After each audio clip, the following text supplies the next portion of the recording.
Montana, 1873. The wind came down off the Rockies like it had somewhere to be, and no patience for anything in its way. It moved through Dry Fork without slowing, past the livery, past the bank, past the single street of a town that hadn't decided yet whether it intended to survive the decade.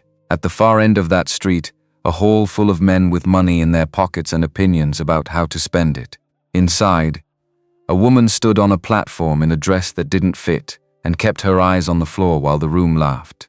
Outside, a man with $2 silver and nothing else stood in the back and watched. He wasn't supposed to bid, he knew that. His hand went into his pocket anyway. The auction hall in Dry Fork, Montana smelled like boot leather and 3 kinds of desperation. Samuel Reid stood at the back wall, with his hat brim pulled low, and his shoulders pressed against the timber like he was trying to negotiate a merger with the building itself. He wasn't here to bid, couldn't bid. Had exactly $2 silver in his coat pocket, and those were allocated. Cornmeal, the whole month, already spoken for before he'd left the cabin this morning. But here he was anyway.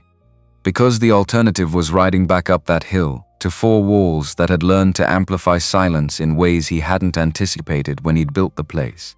3 years since Charlotte left. Not 3 years of dramatic suffering. He wanted to be clear about that, at least in his own accounting. No drinking, no debts beyond the one Harlan Doss held over him, no visible collapse. Just 3 years of waking up in a cabin that had reorganized itself around an absence.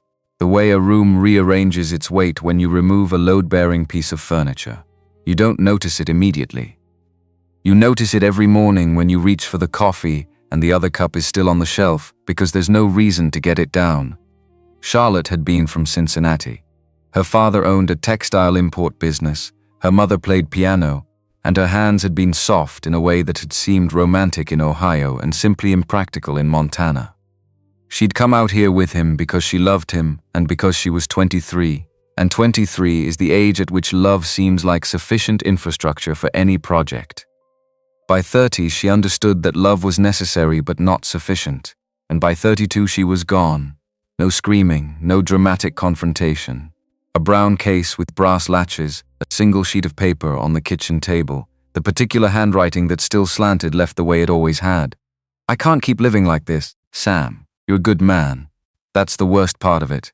He'd read it enough times that the paper had gone soft at the folds. He didn't look for it anymore, but he hadn't thrown it away either, which told him something about himself that he'd chosen not to examine too carefully. The hall held 40-some men, and the specific voltage of people who have traveled a long way to want something. Silas Potts stood at the front behind a podium that had been a whiskey barrel 2 days ago, working through his introductions with the determined enthusiasm of a man whose percentage depended on enthusiasm. This was what Dry Fork called a matrimonial introduction ceremony. 6 women who had signed contracts in eastern cities agreed to travel west, and were now being presented to men who had filed their own paperwork expressing interest and financial capacity. Legal on every surface. The language around it was careful. The reality of it, money changing hands, offers made, women accepted or not accepted in front of a room full of observers, operated in a different register than the paperwork suggested. 5 women had moved through the room already. The first one, 19 years old with the smooth hands of someone raised indoors, went to the Pemberton banker for $300. Sam's fingers found the 2 coins without intending to. They felt considerably smaller than they had this morning. The second woman, a German immigrant with capable eyes and broad shoulders, went to the blacksmith Novak for $250. The third, fourth, and fifth moved through with the efficient transactional quality of an estate sale, each one valued, claimed, documented. Then Potts called for the 6th, the particular way he called for her, a slight hesitation before the name, a brightness in his voice that was working too hard, communicated something to the room before she appeared. The room knew what was coming. Sam could feel the crowd adjusting its posture. She walked out from the side room like someone who had made a private decision about how to move through the next several minutes, regardless of what the minutes contained. Tall. The first word and the last word, at least for this room. 6'2" or close to it, and built in the manner of someone assembled for utility rather than convention. Shoulders wide as a wagon seat, hands visible from across the room as the hands of someone who knew what sustained physical labor felt like and had made peace with that knowledge. Her hair, dark honey, was pinned back with such severity that it altered the geometry of her face into something angular and unadorned. Her dress, blue cotton, was wrong in every dimension, 2 inches short in the sleeves. The shoulder seams pulled diagonal across her back because the garment had been cut for a body that was not hers, and no amount of adjustment had fixed that. She kept her eyes on the floor when she walked up. The laughter came before Potts could produce 3 words of introduction. Not universal, not every man in the room, but enough, and the kind that has a blade in it. The kind that isn't really about what's funny but about what makes a crowd uncomfortable and needs somewhere to go. Sam heard a man near the bar say something that the distance mercifully blurred into syllables. 2 other men doubled forward. Someone near the window made a remark about draft animals, and the woman on the platform, she heard every word of it. Sam could tell because her jaw set. A small movement barely visible at this distance but present, she did not look up. "This here is Miss Clara May Briggs," Potts announced, the conviction leaving his voice by measurable degrees. "Age 26, traveled out from Ohio. She reads and writes, she's skilled with her hands, and he stopped, reconstituted himself. "Well, she's built for this country." "Built for what exactly?" someone said near the left wall. "Logging?" The laughter redoubled. "Opening offer of $100, Potts tried. The silence that answered him was the worst kind. Not the silence of deliberation, but the silence of a room that has already decided and is waiting for the formality to conclude. A clock on the far wall registered its indifference. Someone near the door shifted his weight. A floorboard said something. 75, Potts said with less conviction. "Come on, gentlemen. Educated woman, skilled. That counts nothing. $50 nothing, 25. Sam watched her hands. Clasped in front of her, the knuckles gone white at the joints. Her breathing had changed, visible in the slight quickening of her shoulders, the controlled exhale that was doing containment work. He knew that breathing pattern. He'd produced it himself in the county clerk's office when he signed the dissolution papers, arranging his face into something presentable, while the interior operated on entirely different terms. "Going once," Potts said, barely above a whisper now, and that was when Clara May Briggs raised her eyes. Just for a moment, just long enough. Across the room, Sam saw what was there. And it wasn't the defeat he'd expected, wasn't the performance of endurance. It was something rawer than either. The specific hope of a person who has been told consistently by the world that they are too much and not enough in equal measure, and who keeps looking anyway for the face in the crowd that might arrive at a different conclusion. Sam had last seen that expression in his shaving mirror, somewhere around month 4 after Charlotte left, before he'd stopped looking directly at himself in the mornings. He was not an impulsive man. He was not a sentimental man. He was 42 years old, had 3 fingers on his left hand instead of 5 courtesy of Chickamauga, and had developed over 2 decades a reliable preference for decisions made with adequate information and reasonable odds. His hand went into his pocket. $2 silver, the weight of a month's food. Every practical argument arranged itself instantly and fluently. No money failing ranch, debt to a man who was actively engineering his ruin, no basis for this decision whatsoever, going twice. "This is genuinely the worst idea you have ever had," he told himself, with the clarity of a man who has had some genuinely bad ideas and knows the taxonomy. "You cannot afford a cup of coffee and you are considering $2, his own voice, loud enough to land across the whole room. Every head turned. The precise sound of a glass hitting the floor came from the direction of the bar. The man standing beside Sam took a step sideways, as though poor judgment might be atmospheric. Potts's mouth opened and stayed open for a moment before it remembered it had a function. Then the laughter, bigger than before, rolling through the room in waves that crested and broke and crested again. Men grabbed the arms of the men next to them. Someone actually slapped his knee. $2? Did he say $2? From the back, Reid's gone completely soft in the head. Another voice, the mountain buying himself a mountain. Fitting, isn't it? Sam did not acknowledge any of them. He was looking at Clara May Briggs and she was looking back at him, and her expression was not what he'd braced for. Not gratitude. He'd half prepared for gratitude because gratitude was deflectable, not mockery either. What was there instead was something more careful and more weighted. The expression of a person who has received apparent kindness, often enough to know that apparent kindness frequently has architecture beneath it, load-bearing structures that don't show on the surface. She was reading him. Trying to determine what this was actually made of, he stood still and let her. Well now, Potts managed, recovering his professional composure through visible effort. Mr. Reid, I appreciate this is a legitimate ceremony, not a legitimate offer, Sam said. Flat. Not unkind, not negotiable. Does it meet your floor, or do I need to find some change? Potts looked at the money box, at the crowd, at Clara on the platform, who was still watching Sam with that careful, unreadable attention. At his ledger showing the last entry at 0 for this particular candidate. The organizers took a commission. $2 was $2 more than 0. Anyone else? One last sweep of the room. Anyone? $3? Anyone at all? The silence was its own answer, sold to Samuel Reid for $2. Potts paused. God help you both. Sam moved through the crowd toward the documentation table. He was aware of the commentary forming around him the way you're aware of weather. Present, unavoidable, not requiring a response. He placed the $2 silver on the money box. The sound was smaller than the moment. His last $2, leaving him in a financial position he hadn't occupied since 19 and had not missed. He read the contract without sitting. Standard territorial marriage agreement, binding under territorial law, transferring Clara May Briggs into legal marriage with Samuel Reid in exchange for the agreed sum. The language in the middle section used words like granted and transferred that made something tighten at the back of his jaw.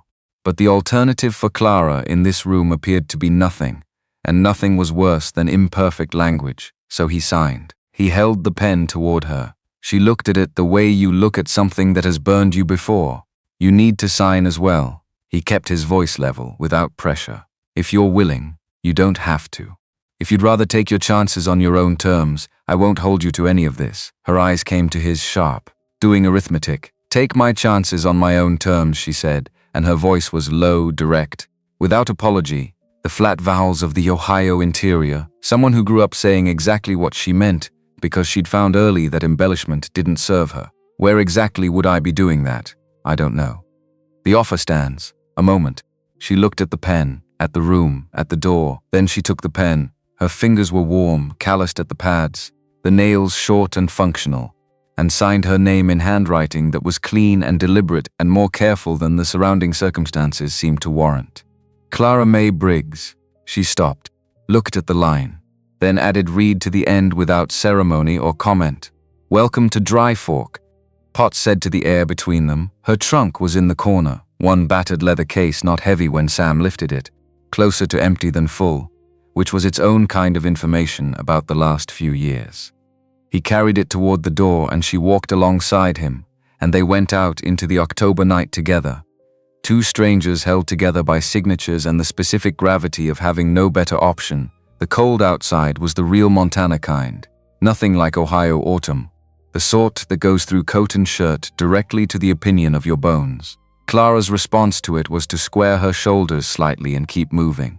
Sam noted this and said nothing. His wagon waited at the hitching post with Dulcie in the traces, his bay mare standing with the patient resignation of a horse who had waited in worse conditions for worse reasons. He helped Clara up to the seat. She accepted the assist without enthusiasm or discomfort, practical use of a practical hand, and settled herself with her back straight and her hands folded and her eyes forward on the dark road. Sam climbed up and gathered the reins. He was about to signal Dulcie forward when hoofbeats came from the left, deliberate, unhurried. The specific tempo of someone who has all the time in the world because he's already done his math. Harlan Doss pulled alongside on a horse that cost more than Sam's barn. 58 years old, dressed in a suit that communicated wealth across reasonable distances, with a face that had learned decades ago to keep its calculations behind a surface of easy pleasantry. The pleasantry was convincing. The calculations were not hidden if you knew what to look for, Reid. The warmth in his voice had the quality of something manufactured rather than felt. Heard you made quite the acquisition in there, Doss, $2. He shook his head slowly, in the manner of a man moved by the spectacle of human miscalculation. Have to admire the economy. I came by to remind you. Your lease payment falls due in 90 days exactly. $600 as the agreement specifies. His attention moved to Clara with the brief, categorizing quality of someone taking inventory. Man alone has enough difficulty managing a Montana winter. A man with additional obligations. He left it open. My offer on the property still holds. 500 cash any day you choose. You could relocate. Start somewhere less demanding. My answer is the same as every other time you've asked. Of course it is. Doss touched his hat brim toward Clara with the courtesy of a man who practices courtesy as a discipline rather than a feeling. Welcome to Montana, ma'am. It's a fine country for those built to handle it. His horse was already turning. 90 days, Reid. I do keep accurate records. He rode back toward town at the same unhurried pace, and the dust he left behind settled slowly in the cold air. Clara waited until the sound of his horse was fully gone. He seems pleasant despite everything, despite the arithmetic of his situation, despite the 2 empty dollars and the 90-day clock and the absolute disaster he had just made of his financial position. Sam felt something at the corner of his mouth that hadn't happened in a while. Not quite a smile. Close. Wouldn't exactly say pleasant. What does he want with your land, timber? Old growth pine on the back section. The kind that brings premium prices in California. He's been working this particular angle for 2 years, and you keep refusing because it's my land, simple. Not heat, the plain fact of a thing.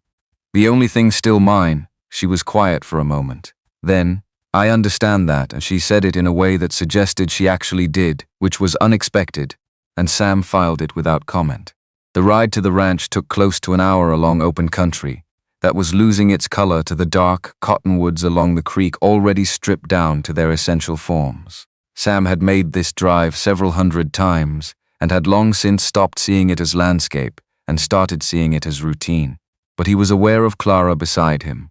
The straight spine she maintained through visible exhaustion, the way her eyes moved across the terrain in a manner that wasn't admiring but cataloging, taking in information and organizing it for later use. How long have you been managing the place alone? She asked. 3 years. Before that, my wife and I worked it together. 7 years before she left. He paused. I don't fault her for going. I couldn't build what I'd promised. She didn't press for the story. Instead, how many head of cattle? No cattle. I run goats. 38 now. Was 42 last month. Lost 4 to a wolf pack that came through from the north. A beat. 38 goats is subsistence income at best, I know. The barn requires structural work. The cabin has a roof section on the east corner that's been patched twice and needs proper replacement. 3 fence posts on the south goat run are rotted through and will fail before the hard freeze. He was inventorying the failures in advance, the way you present a wound to a doctor before the examination begins. It's not what I filed the claim intending to build. What did you intend to build? He thought about that. A life. A real one. Something worth the distance it took to get here. Clara turned her head slightly toward him in the dark. What do you think I wanted when I answered the advertisement? The honest answer required a moment. I don't know, but I'd guess it wasn't this. No, she said. It wasn't this. It was a job, a place, a life that didn't require me to apologize for the way I'm built every time I walked into a room. She said it without self-pity, which was more affecting than self-pity would have been. The tone of someone reporting a recurring condition they've stopped expecting to resolve. Ohio doesn't have much use for women constructed the way I am. I occupied space that made people uncomfortable, and I was very tired of accommodating that. What did you do there? My father's trade. He taught me from the time I was 12. A pause, and in the pause was something that wasn't quite grief but was adjacent to it. He died when I was 16. The trade was all he left me that was useful. What trade? Blacksmithing. She said it the way you state a fact about the weather. Sam sat with that for a moment. Your father was a blacksmith, master class, iron, steel, copper, bronze, all of it. He didn't believe in doing anything partially. She looked at the passing landscape. I worked in Ohio for 2 years after he died. Long enough to understand that no shop was going to hire a woman for skilled work when they could hire her for cleaning the floor instead. So, I looked at what else was available and I made a decision. How far did you travel to get here? From Findlay, Ohio to Dry Fork, Montana. I stopped counting the miles somewhere around Indiana. They crested the last rise before the ranch. Below them, against the hillside, the cabin sat in the posture of old structures that have learned to brace. One shutter hanging at an angle from its top hinge. The east corner roof patch, visible even in this light as a rectangle of mismatched board that had been temporary for going on 2 seasons. The barn listed left in the way of something that had been telling anyone who'd listened that it needed attention and had been politely ignored. The goat pen fence cast an uneven shadow, and near the south wall of the barn, a structure that wasn't a barn and wasn't the cabin, a low building with a collapsed section of roof, a dark shape of industrial intention that had clearly been abandoned mid-thought some years ago. "It's not much," Sam said. He heard the defeat in his own voice and disliked it. "It has walls," Clara said, "and a roof. Most of one. A beat." Then, with a different quality of attention, "What is that structure near the barn, old Smithy?" Previous owner was a farrier before he passed. "The equipment's been sitting since before I filed the claim." She went still in a way that was different from her previous stillness. More focused. The stillness of someone recognizing a language they know how to speak. "Is the anvil solid?" "I believe so." "Haven't assessed the rest." She was already moving before he'd finished stopping Dulcie.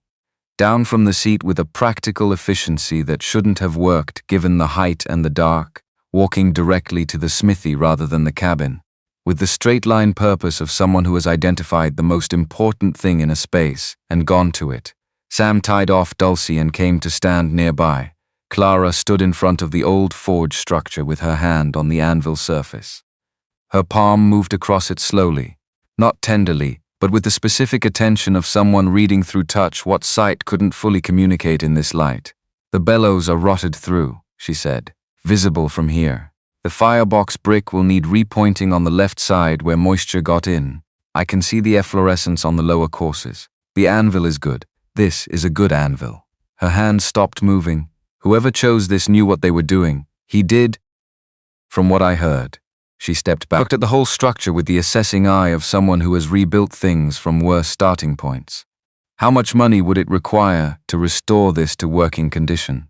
"My honest estimate, $40 to $50. New bellows, leather, coal, replacement fire brick for the damaged section. A few tools I don't have. You don't have $40. I have $0 as of tonight." She was quiet for a moment. Then, "But other people in this valley have money and reasons to want Harlandos to fail at something." She turned to look at him directly. "Other ranchers, other families, people who've watched him operate and have their own accounting with him. We explain what we're doing. We offer first-choice pricing on tools to anyone who helps fund the startup costs. Small amounts from many people. $10, $15. Manageable for them, sufficient for us. You're describing borrowing money from my neighbors. I'm describing building a coalition around a shared interest." She looked at him steadily. "There's a mining camp at Silver Falls, 20 miles north, growing fast. Mining camps consume tools at a rate that outpaces their supply lines. Picks, shovels, chisels, nails, horseshoes, things that break under hard use and need constant replacement. I can produce all of those things." A pause. "If we can get this forge running, we have a path to $600. It won't be comfortable and it won't have much margin, but it exists." Sam looked at the rusted equipment in the dark, looked at Clara May Briggs, who had arrived in his life approximately 3 hours ago with a trunk that weighed almost nothing, who had held herself together through an experience designed to humiliate her, and who was now standing in the cold dark of his failing ranch, giving him the clearest strategic assessment anyone had offered him in 3 years. "All right," he said. "Let's see if that forge is salvageable." The inside of the cabin was what it was, spare, clean in the way of a man who owns nothing decorative, functional past the point of austerity. Main room, fireplace, rough table with 2 chairs, a shelf of practical books with margin notes in his handwriting. The bedroom door stood open on the left. "The bedroom is yours," Sam said, carrying her trunk through. Clara stood in the middle of the main room and took its measure the way she took the measure of everything. Directly, without commentary. "This is your home, and you're my wife. Under territorial law, this is a practical arrangement. We both understand what it is," Sam, he said. He was going to push back on the framing, then stopped himself. "Is that what you think this is?" She looked at him with the directness that he was beginning to understand, was simply her default setting, not a challenge, isn't it? He moved to the fireplace and began building the evening fire. Something to do with his hands that wasn't looking at her while he thought about how to say the next thing. "I think we both walked into that room tonight carrying things we haven't said out loud. I think we made each other some kind of promise in there, whether we intended to or not. I don't know what shape it takes yet." He got the kindling started, stood and faced her. "What I can tell you is I won't lie to you about where things stand. The ranch is in trouble. The debt is real and Doss is patient. I spent my last $2 tonight for reasons I'm still working out. But I'm still here and I intend to keep being here. He paused. If you're willing to fight alongside me, maybe that's worth something. Clara looked at him across the small room while the fire found its rhythm. I'll take the bedroom, she said finally, because I'm exhausted past the point of being useful and I believe I will actually fall over if I don't sit down in the next few minutes. She moved toward the door, stopped, Sam, his name in a mouth with the flat Ohio directness, no softening, no inflation. Thank you for the $2. I understand what that cost you. She closed the door before he could answer. Sam stood alone in the main room and listened to the sounds of her settling. The trunk latch, the floorboard creak, the particular silence that means someone has finally stopped moving for the day. He'd been living with the silence of this cabin for 3 years. This was different. This silence had company in it. He sat in the chair by the fire and looked at his left hand in the firelight. 3 fingers, 2 gaps, the souvenir of a wheat field in Georgia that had turned red in ways wheat fields aren't meant to. He'd signed a marriage contract with that hand tonight. He'd put his last $2 on a table with it and changed the trajectory of whatever remained of his life. He went over the math again. $40 minimum to restore the forge. $70, $80 to stock adequate coal and iron for initial production. Delivery capacity to Silver Falls twice a week. If Clara could produce 30 items per week at $3 to $4 each, conservative, for the quality she'd implied she could deliver. They were looking at $90 to $120 per week of gross revenue before costs. $600 over 90 days was approximately $6.50 per day net. Achievable, barely. With no margin for problems, problems were inevitable. He put another log on the fire and let the Montana night happen around him. 48 miles to the nearest railroad, 90 days on Doss's clock. One woman behind a closed door who might be the most useful person he'd encountered in years. If the forge could be made to run, and if the neighbors would lend, and if Doss didn't find a way to interfere before they built enough momentum to matter. A lot of if. But the math existed, which was more than he'd had this morning. Before full light the next day, Sam had already been to the goat pen, confirmed all 38 animals present, replaced a section of loose wire on the north fence line, and started coffee. He'd also done the arithmetic 4 times on the back of an old survey form and arrived at the same result each time. The math was uncomfortable, but it was consistent, and consistent was workable. He was slicing salt pork into the cast iron when the bedroom door opened. Clara came out with the specific look of someone who had slept hard and completely for the first time in several days. Some of the excavated quality was gone from around her eyes. She'd repinned her hair with the same severity as the night before, efficient rather than vanity-driven, the arrangement of someone who needs their hair out of the way and accomplishes that without ornamentation. She wore the same dress, which he noted and set aside without comment because there was no practical alternative, and making her feel the weight of it served no purpose. She stopped in the doorway and looked at the coffee already made and poured. I should have done that. You were asleep, it's my. She stopped herself. He watched her notice the assumption she'd been about to make and put it aside. My first instinct was to apologize for not having done the cooking, which tells me something about my frame of mind that I probably need to examine. It tells me you've been in hard situations. Sit down, she sat. He set a plate in front of her. She wrapped both hands around the coffee cup and looked out the window at the hillside, going from gray to gold in the early light. What's the plan for today? She asked. I ride to the neighboring ranches and make the case for small loans. You assess the forge in detail and build me a precise materials list with costs. You think they'll lend, some will. Walt Pruitt's been watching Doss operate for 15 years and has opinions. Ruth Calloway had a boundary dispute with him 3 years back that she won on a legal technicality. She's got no affection for him. George Finch lost acreage to a Doss foreclosure in '71 and never got over it. Clara considered this. Start with Finch. Why Finch first? Because a man who lost something to Doss isn't lending you money. He's buying a stake in a chance at some form of justice. That's a different transaction. She looked at the window. People will pay more for justice than for charity. Sam sat with that. She was right, and she'd arrived at it before he'd fully formulated the thought himself. I'll start with Finch. They ate in silence that was less uncomfortable than the previous evenings. The kind of quiet that forms between two people who are both task-oriented and don't require conversation to fill a space. He noticed she cleared her plate with the careful efficiency of someone who'd learned not to leave food, noticed the way she tracked the light through the window to assess the hour. He put on his coat and hat, Sam. Without looking up from the cup. The people you're approaching. Frame it as a business proposition with a defined return structure, not a favor. Men in this territory understand business. They're suspicious of favors, noted. He moved to the door, stopped. You'll be all right here alone. She looked at him with an expression that contained, somewhere in it, the ghost of amusement. I've managed situations considerably more hostile than a Montana ranch. Go borrow money, he went. George Finch was at his south fence line when Sam found him replacing a post with the focused attention of a man who does physical work to keep from thinking too hard about other things. Sam laid out the situation plainly. Clara's skill set, the forge plan, the Silver Falls market, the 90-day deadline, the structured loan arrangement. And Finch listened with the fence post still in his hands. Then he put the post down, reached into his shirt pocket, and held out a folded envelope. $10. I've had it set aside. A pause. I was keeping it for when something like this came along. I didn't know specifically what. But something like this. Walt Pruitt counted $20 into Sam's palm without sitting down, standing at his porch railing in the morning cold. This isn't charity, Walt said. Let's be clear about that. This is a man who's tired of watching Doss take things, making a small investment in watching him not take something for once. Ruth Calloway had $15 in an envelope already prepared, which meant word of Sam's errand had outpaced him by at least an hour. My boys will come help with the forge repair, she added.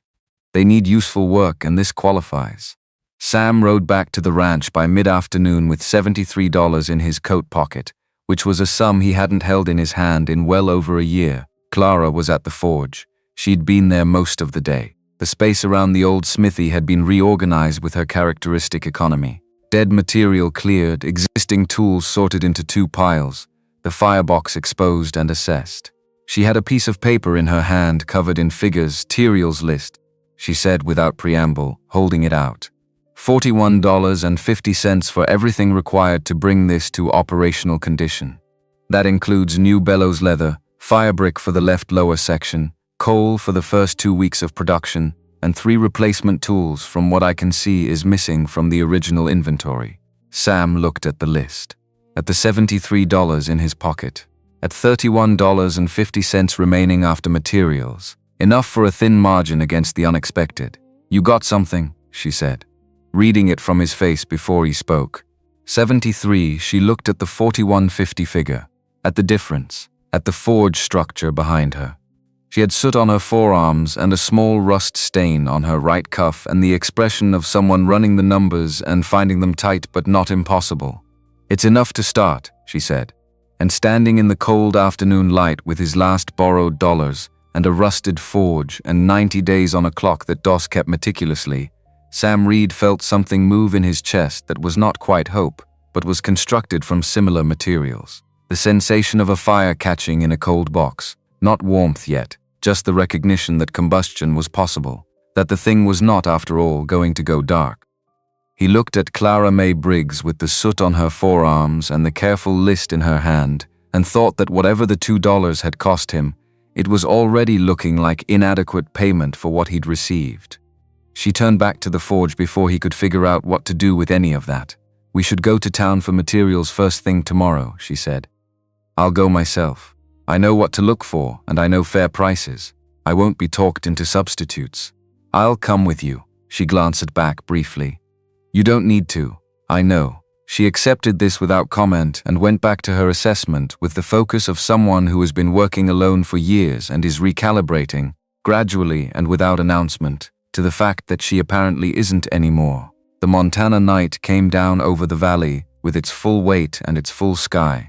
And inside the cabin the fire was going and the coffee was on, and 2 people sat at a rough table with a materials list between them and the specific arithmetic of people who have decided to be unreasonable about what's possible.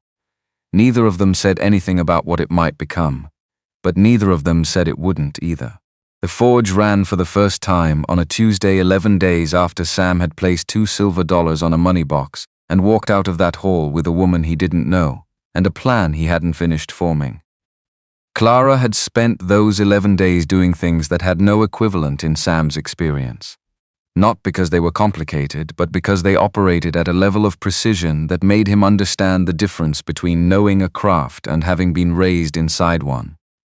She repointed the damaged firebox brick with a mortar mix she produced from materials she'd specified exactly, tapping each existing brick with a knuckle first to hear what it communicated before deciding whether it stayed or came out. The ones that came out she stacked separately, sorted by condition, because some could be trimmed and reused in lower stress positions, and she didn't waste material that still had function in it.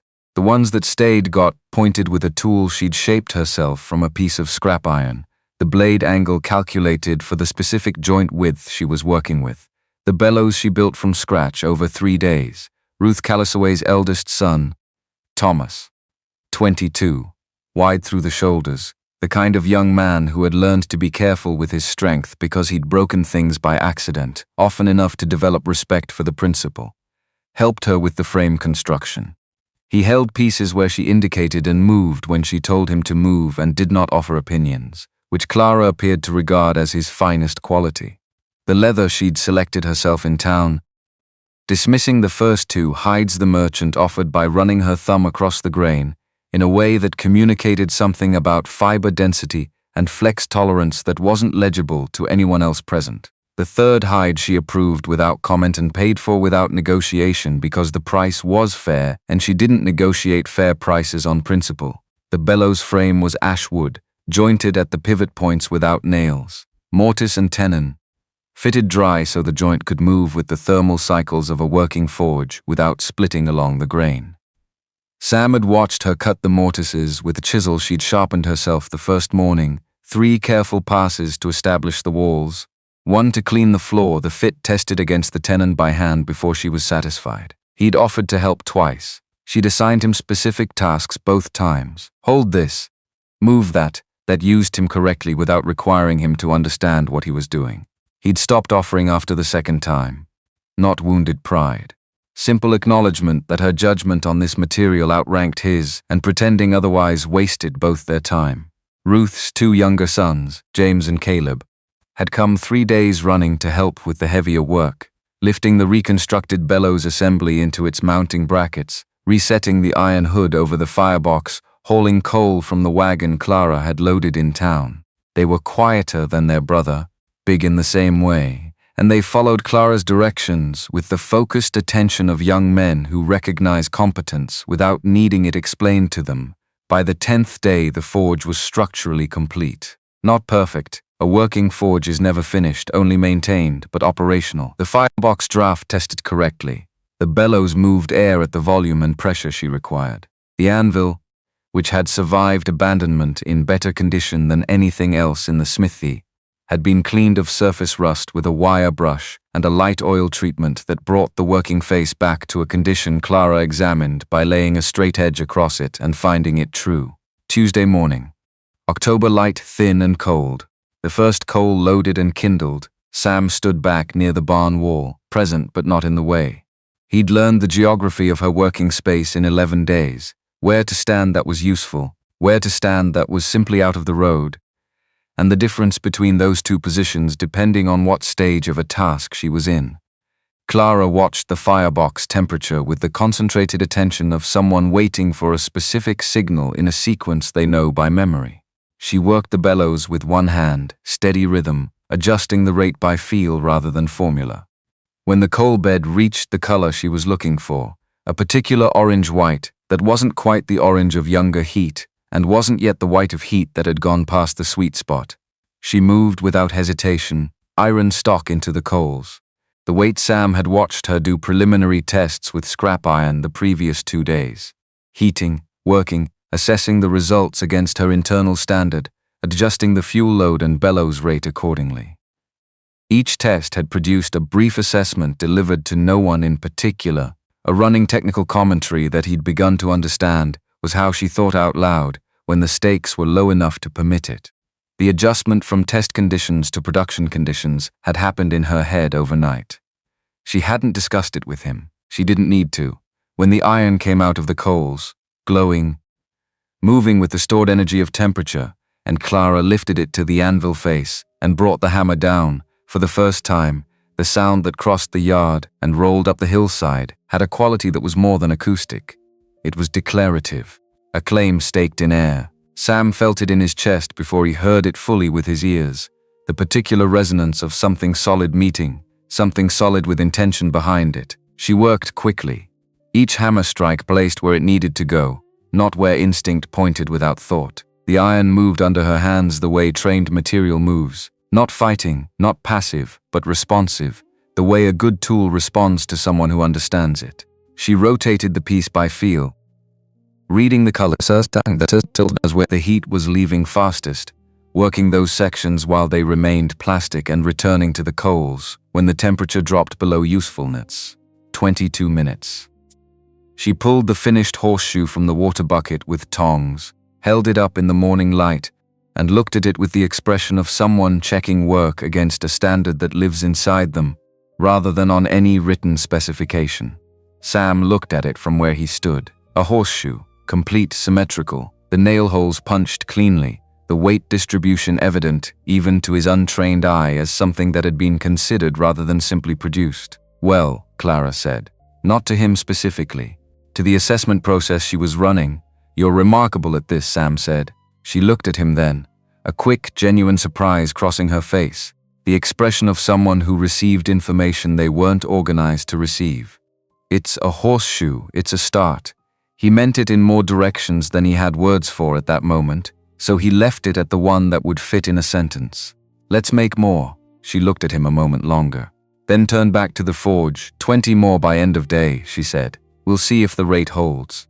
The weeks that followed had the rhythm of the forge as their spine, early and heavy, and structured around the hours of production that Clara could sustain and the hours of support work that kept the operation supplied and moving.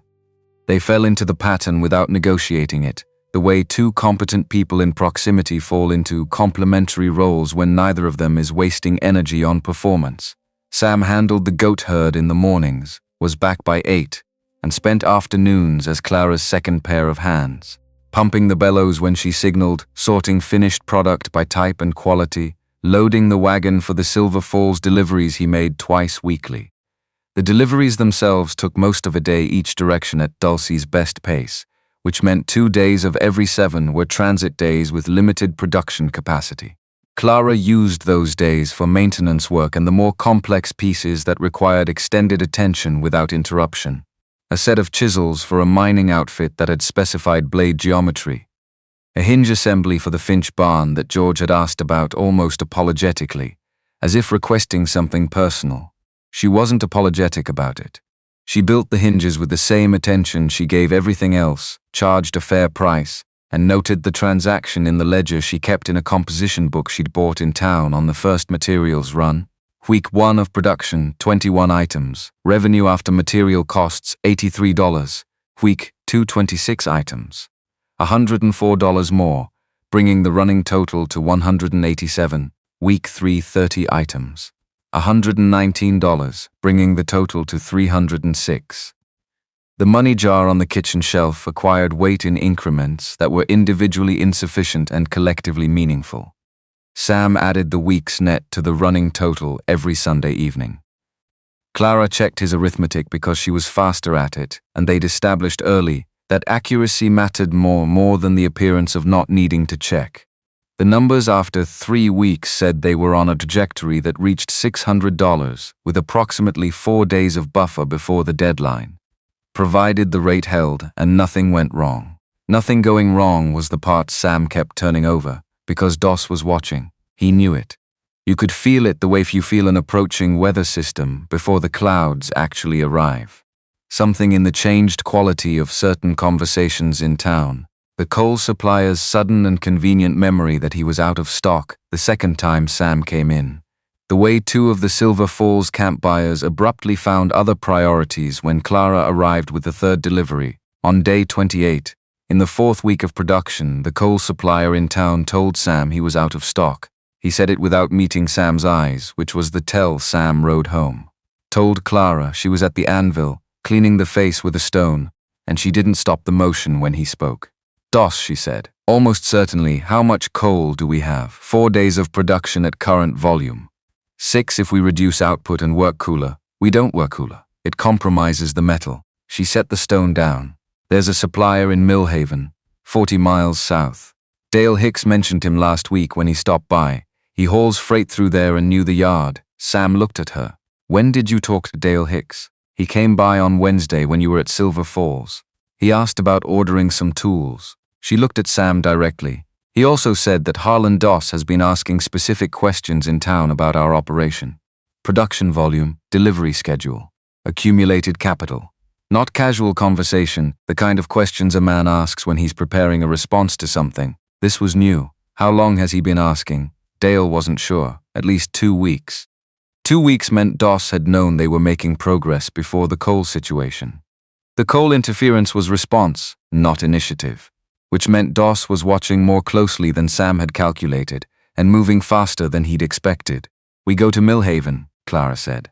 "The coal costs more with the freight distance, our margin goes down, and we adjust the product mix to compensate. More small items per coal unit, higher volume to offset the lower margin per piece."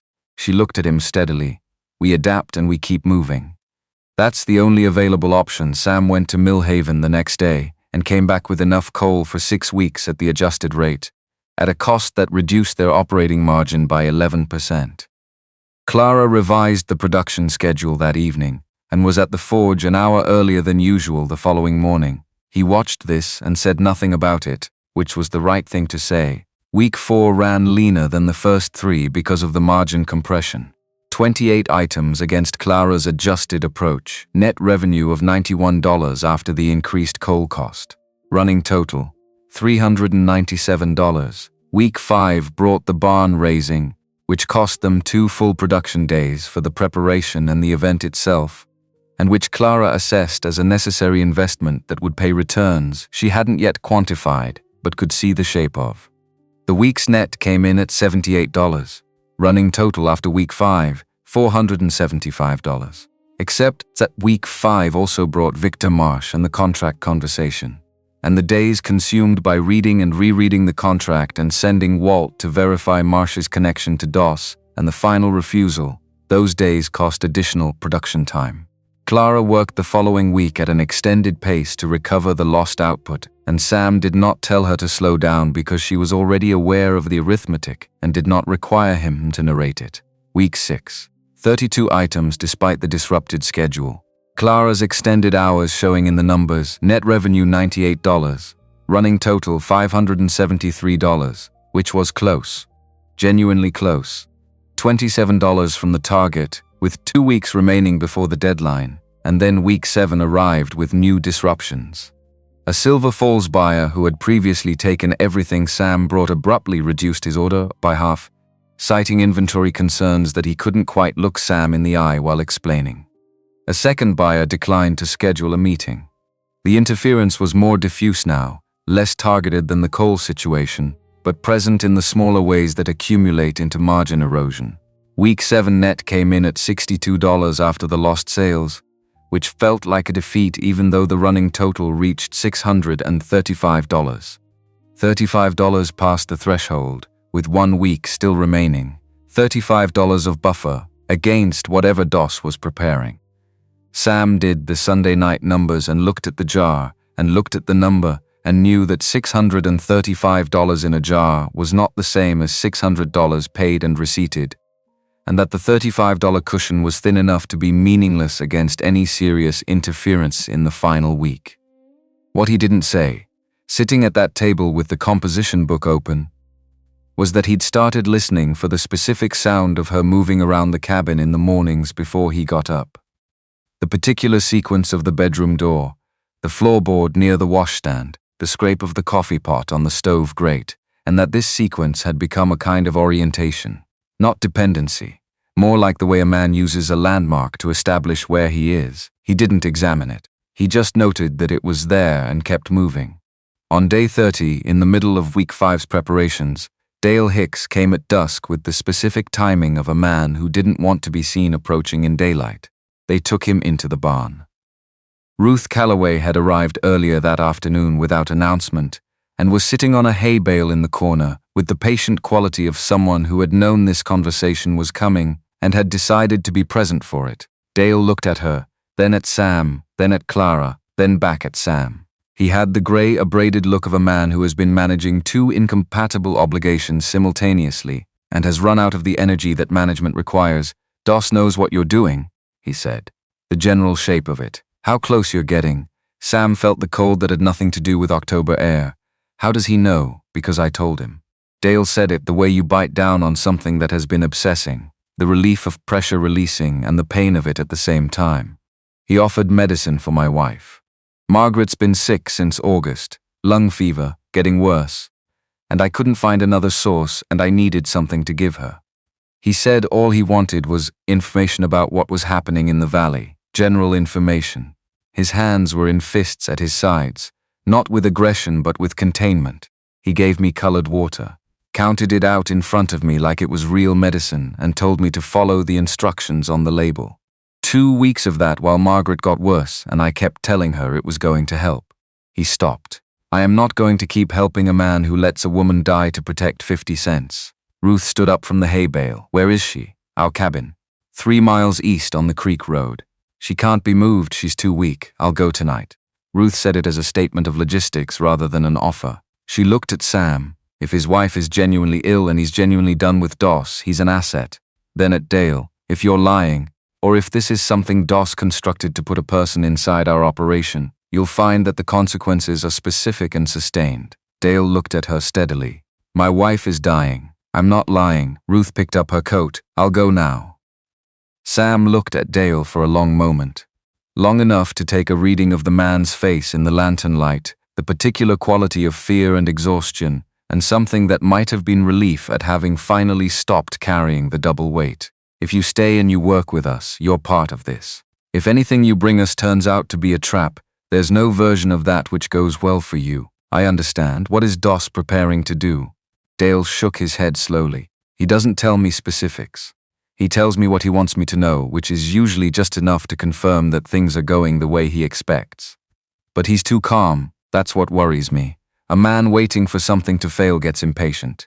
Doss isn't impatient. He's satisfied, like he already knows how this ends, and is just waiting for the timing to be right." Sam looked at Clara. She was listening with her arms crossed and her weight back. The posture of someone processing information against a framework they're building as they receive it. "He's going to move before the deadline," she said. "Not a question. Whatever he's arranging gives him a faster path than the lease expiration.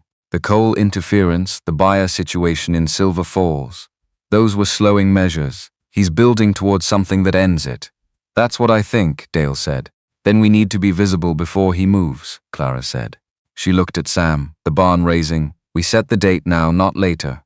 We stop being something Doss can chip away at in the dark and we become something the valley has a stake in." She said it with the same flatness she applied to production decisions. "Doss is effective because he isolates people. He finds them alone and applies pressure where nobody can see. We take that away from him." Sam thought about the coal situation, the Silver Falls buyers, the particular patients Dale had described. "All right. 2 weeks from Saturday, Ruth left for the Hicks cabin within the hour with her medicine kit. Dale stayed, and over the following days he worked with the focused energy of a man paying down a debt that had no financial component, hauling coal, running supplies, standing night watch at the forge when Sam and Clara had both been up past midnight and needed someone reliable to hold the position. 2 weeks after Dale's visit, Ruth returned from a series of daily trips to the Hicks cabin with a report. Margaret was genuinely ill, genuinely being treated now with actual medicine from Ruth's kit, and already showing the specific signs of a body that has received what it needed. Dale, who had been carrying the weight of believing he'd been letting his wife be slowly harmed by a man he was actively serving, stood in the barn for several minutes after Ruth delivered this news and did not pretend that he was fine. Then he came out and went back to work, which was the right thing. The community around the forge operation expanded in the way that useful things accumulate support, quietly, through word carried by people who had witnessed something and decided it was worth standing behind. Walt's nephew came twice to help with deliveries. A farming family from the south end of the valley arrived one afternoon with 3 cords of firewood, stacked it against the cabin wall without being asked, and left before Sam came back from the goat pen. 2 women from the Clearwater Road sent a basket of preserves and bread with a note, "We heard what you're doing. Keep going." Clara catalogued the contributions in the ledger with the same precision she applied to revenue and expenses. Not because she was planning immediate repayment, but because accurately recorded obligations were more respectful than vague gratitude. Her father had taught her that. She hadn't thought about it until she was writing the entries, and then she had thought about it for a moment and set the thought aside and kept writing. The barn raising happened on a Saturday 12 days after Dale's visit, day 42 of the 90, when the sky was the particular clear blue of late autumn Montana that has nothing apologetic in it. The barn raising happened on a Saturday in the middle of November, 3 days before the first hard frost, when the sky was the particular clear blue of late autumn Montana that looks like an apology for everything the weather is about to do. 51 people came. Sam had sent word through Walt and Ruth and Dale to every corner of the valley they could reach, and the response had exceeded his arithmetic. Families he'd spoken to twice came. Families he'd never met arrived with tools and food and the particular purposeful energy of people who have decided that a thing is worth the day it costs.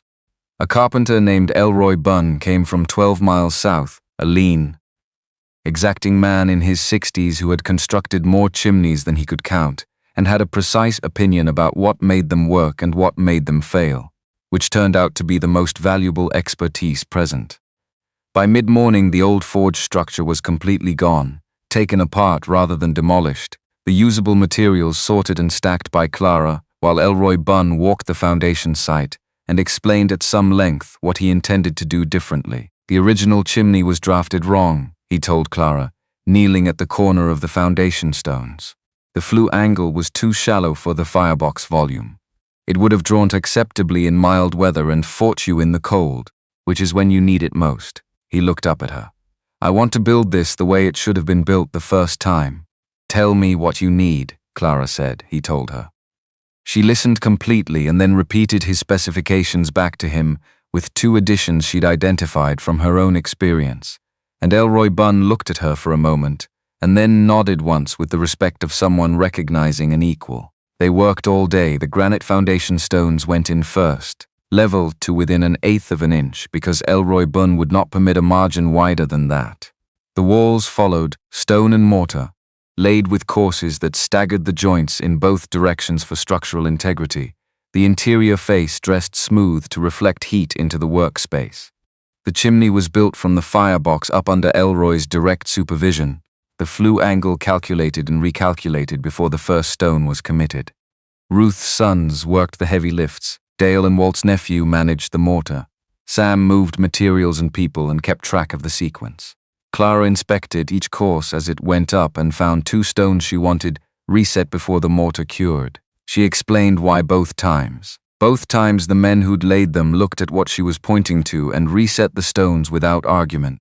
The roof went on in the last 2 hours of daylight. Proper roofing boards, tar-sealed at the seams, with a ridge cap over the chimney penetration that Elroy built in 3 pieces so it could be removed for maintenance. When the last piece was in place, he stepped back and looked at the whole structure with the critical attention of someone who has built enough things to know the difference between finished and done. "That'll stand," he said, which appeared to be the highest available praise in his vocabulary. Clara stood in front of it as the sun went down behind the western hills. 51 people behind her in the yard.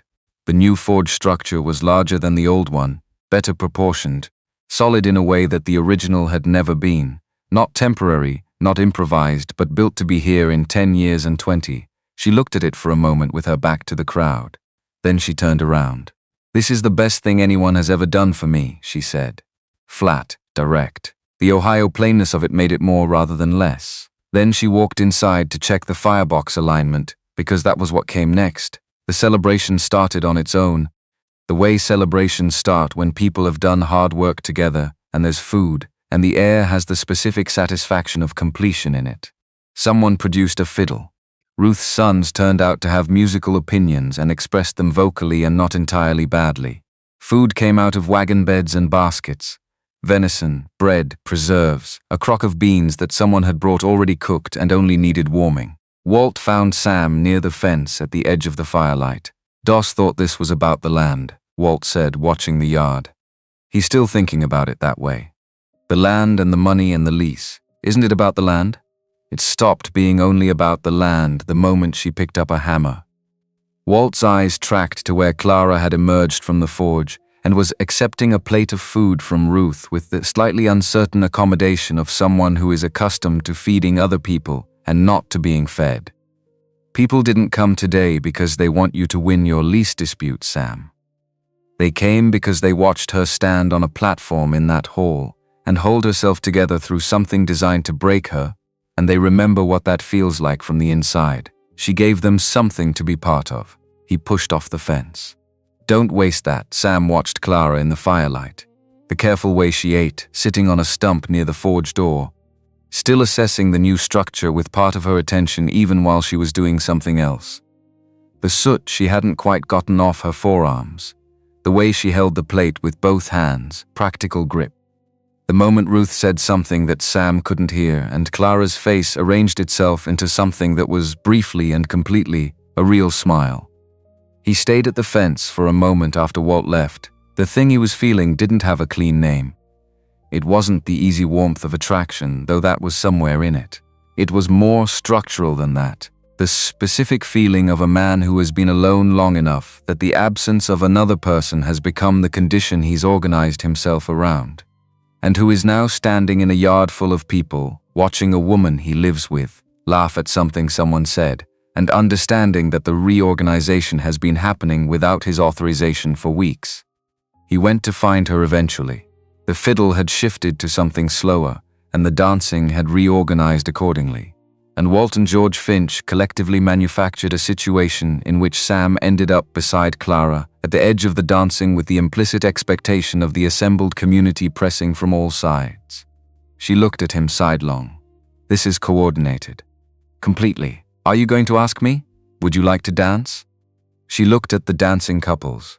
At him, I should warn you that I have no particular skill at this. Neither do I. We'll be terrible together. Something crossed her face. Not quite the smile from before, but a near relation. All right. They moved into it with the careful uncertainty of two people who are both accustomed to competence and are working outside it. Clara was taller than most of the women and shorter than Sam by an inch, which put them at a useful working height, and she held herself with the same straight-spined correctness she brought to everything without making it stiff. He put his hand at her waist and she did not stiffen or redirect it, which he understood as permission. They were bad at dancing, as advertised. But after a few minutes something changed in the quality of it. Not skill, just presence. The difference between enduring a situation and being actually in it. She stopped tracking her feet and started tracking the music, and the movement became less mechanical. I don't know how to do this, she said, and they both understood she wasn't referring to the dancing. Neither do I, he said. Also not about the dancing, but I'd like to try. When you're ready, if you decide you want to. She looked at him. Directly, the way she looked at everything that mattered. I'm going to need you to be patient with me. He thought about the 11 days of forge reconstruction, the weeks of working alongside her in silence that was organized around function and slowly becoming something else. The way she looked when she was reading a technical problem that nobody else in the room understood yet. I can do that, he said. The fiddle kept going. The fire kept burning. Around them, Dry Forks Valley had decided that this particular corner of Montana was worth caring about, and 51 people had given their Saturday to the proposition. Clara didn't step back. That was enough. Victor Marsh arrived on a Wednesday in late November, with the particular timing of someone who has chosen a day of the week specifically for its unremarkableness. He was well dressed in the practical way of a man who uses clothing to establish credibility rather than status, 50 years old, with the easy manner of someone long accustomed to being the most financially comfortable person in the negotiation. He said he represented mining interests across 3 territories. He said he'd heard about their operation through sources he respected. He said he wanted to establish an exclusive supply arrangement. 200 items monthly, $4 each, guaranteed purchase, $800 per month, Sam kept his expression level while the arithmetic ran. 800 per month cleared the DOS debt in 3 weeks and rebuilt the operation from a position of actual solvency in 4 months. It was the number that ended the problem entirely. I'd like to discuss this with my wife, Sam said. Tomorrow, of course. Marsh produced a contract from his inside coat pocket, pre-written, already formatted, already organized into numbered sections. Which was the first wrong thing. Sam registered it without showing it. The thing that arrives pre-drafted for a first meeting is the thing whose terms are not open to modification. Take all the time you need. That night, Sam set the contract on the table between them. Clara read it once quickly, then again slowly with her forefinger moving along each line. The third time she went word by word and her finger stopped at section 7, subsection C, and stayed there. She read it aloud. In the event of non-delivery of agreed-upon items within the specified window, the buyer reserves the right to claim materials and equipment as compensation for breach of contract. Then, materials and equipment. The forge, Sam said. The forge, the tools, the bellows assembly, everything that constitutes the operational capacity of this smithy. And if a court reads equipment broadly enough, which a court friendly to DOS would do without hesitation, the barn, the cabin, the entire physical infrastructure of this property. She set the contract down. 1 missed delivery window, 1, for any reason, weather, illness, equipment failure that we can't control. He walks in and takes everything. So we'd be trading a 90-day deadline for a daily deadline. Worse than that, a 90-day deadline we're currently on track to meet. This one we'd have to be perfect at, every delivery, forever, without a single disruption. She looked at him, and DOS knows that's not possible. That's the point Sam thought about the coal supplier situation, the targeted interference, the specific patients Dale Hicks had described. Marsh is connected to DOS. Walt confirmed it this morning when I went to ask him.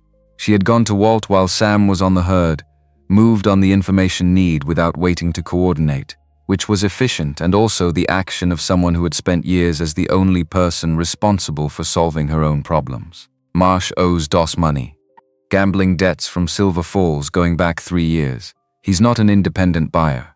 He's a mechanism. Sam sat with the weight of $800 a month and what it would cost them to take it. We refuse, he said. Yes, $800 per month. Yes.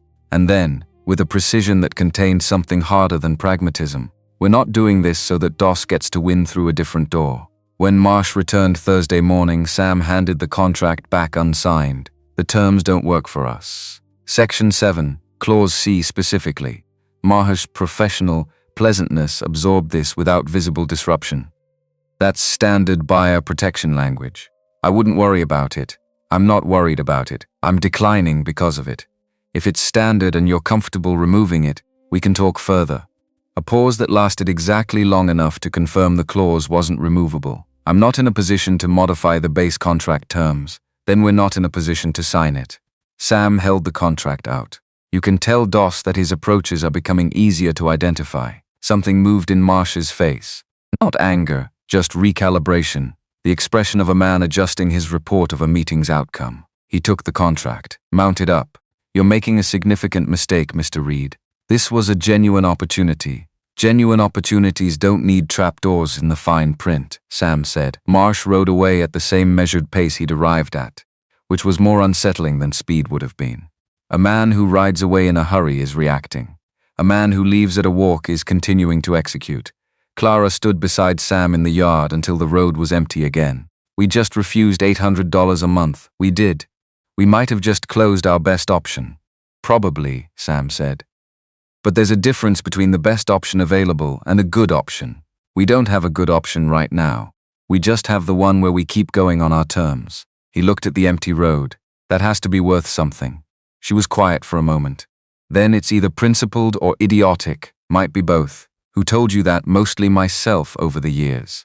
And then, unexpected, the specific surprise of something that happens before you can manage it. She laughed. Not the polite acknowledgement of something mildly amusing.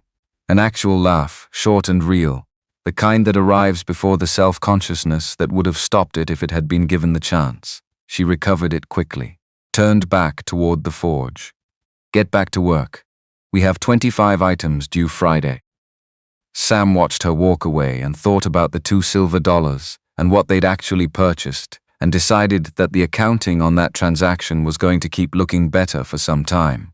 He went back to work.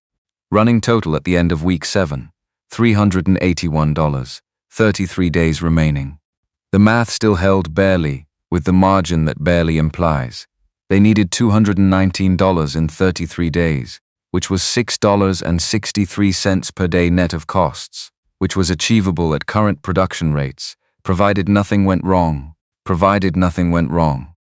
Sam put the Sunday night numbers in the ledger and looked at the jar on the shelf, and thought about the specific confidence of a man like Doss, who had been described as satisfied rather than impatient, and wondered what kind of wrong Doss was planning, and when he'd decided to let it happen, he didn't have to wait as long as he feared to find out. The chimney failed on a Thursday afternoon, day 63 of 90 at 2:47 by the clock on the cabin wall. Not Doss, not interference, not the long hand of anyone's planning. Just physics completing an argument that had been building since the day of the barn raising. A single granite keystone set at 2 degrees off true in the upper chimney course, an error invisible to the eye and undiscoverable without instruments, communicating its structural disagreement through 6 weeks of thermal cycling at forge temperatures until the cumulative stress exceeded what the mortar joint could hold. The keystone moved inward. The upper chimney section followed. The lateral load transferred to the interior brickwork, which had been designed for vertical compression and not for this, and said so in the language of masonry, which is the language of mass finding the fastest route to the ground.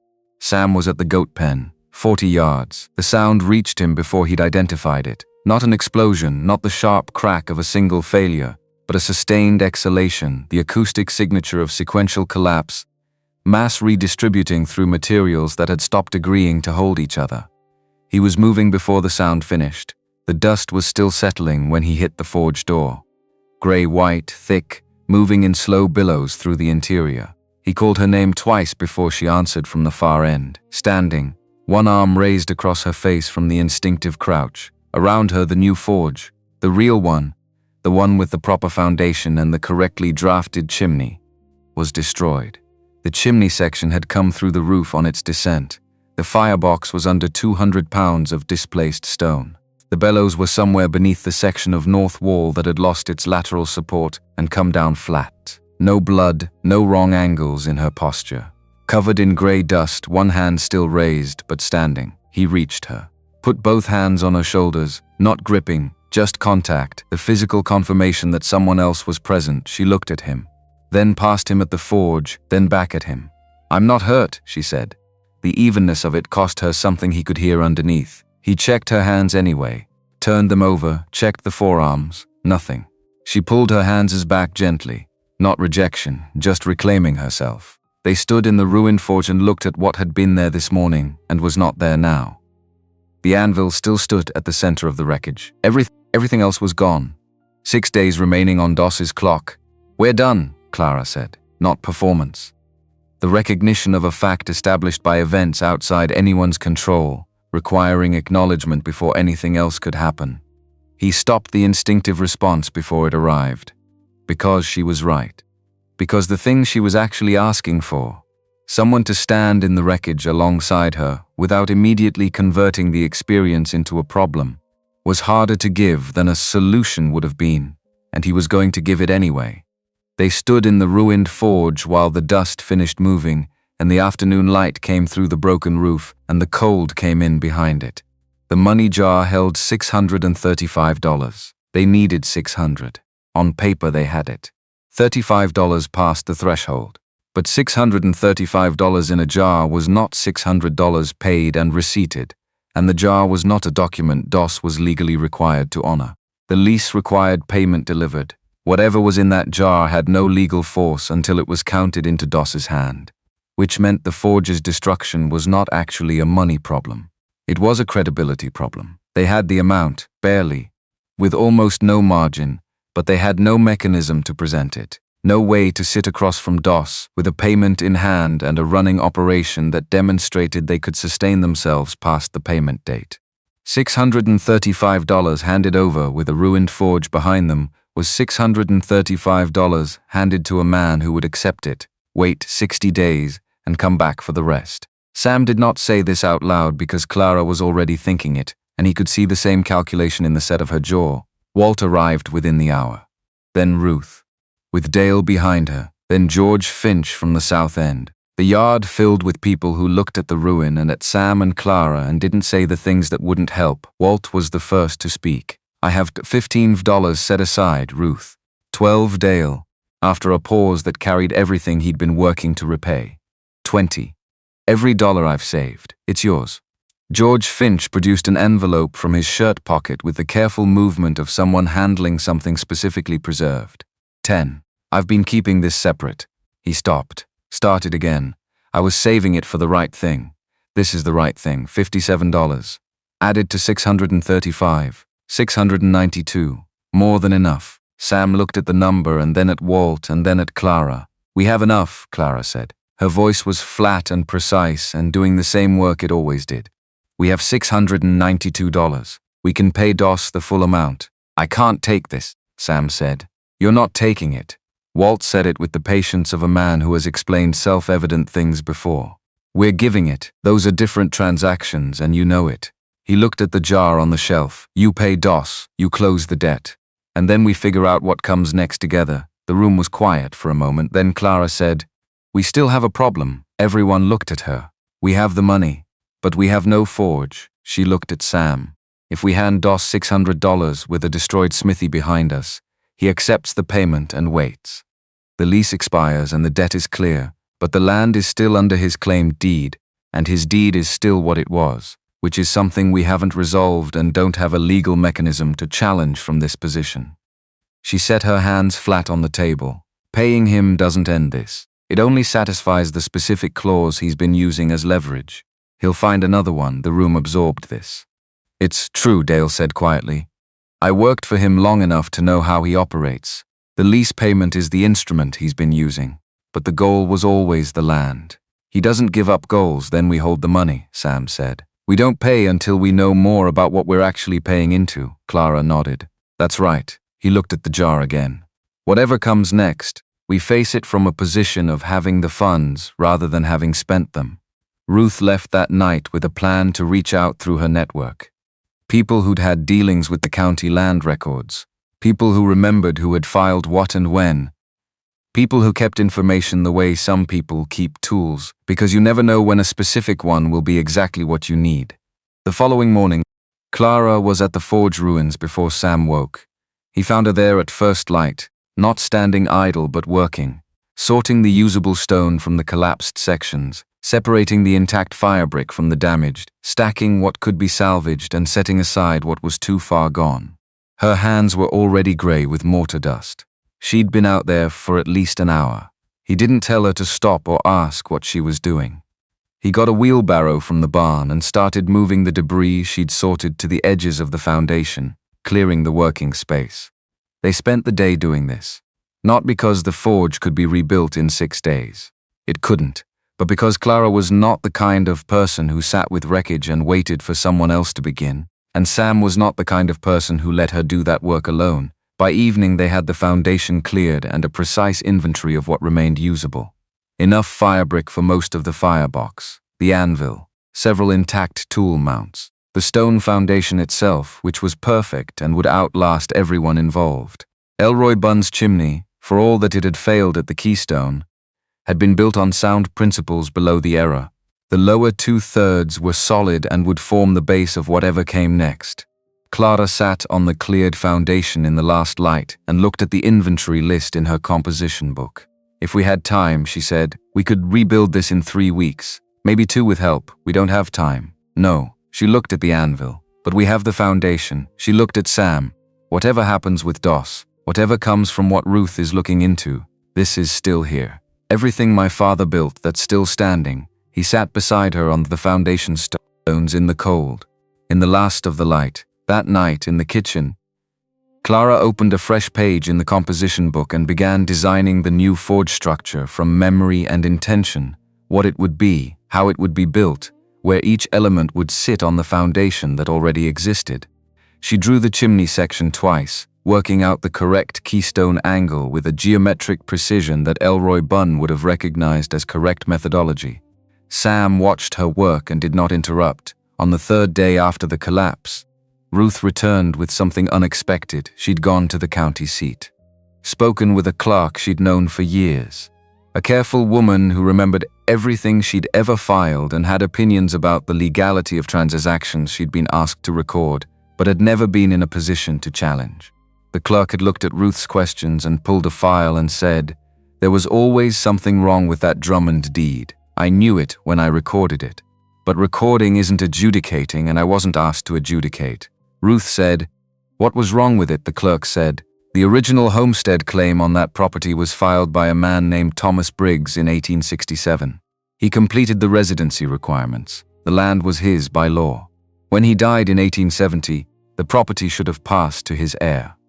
Clara Drummond had no connection to the Briggs estate. She had no standing to sell. But by the time Doss brought the deed in, Briggs had been dead for a year and nobody who knew the history was looking at the record anymore." Ruth asked, "Is there documentation?" The clerk said, "The original Briggs filing is in the territorial records in Helena. Everything is there. Somebody would just have to ask the right office to look." Ruth rode back to the ranch and told Sam what she'd found. And Sam stood in the yard in the cold afternoon light and thought about the homestead filing in his document box, the one with the name Thomas Briggs on it that he'd looked at once and set aside, and then went inside and opened the box and read the name again next to the name on the marriage certificate he'd signed 2 months ago. Thomas Briggs, Clara May Briggs Reid. He stood with both documents in his hands for a moment. Then he sent word to Helena.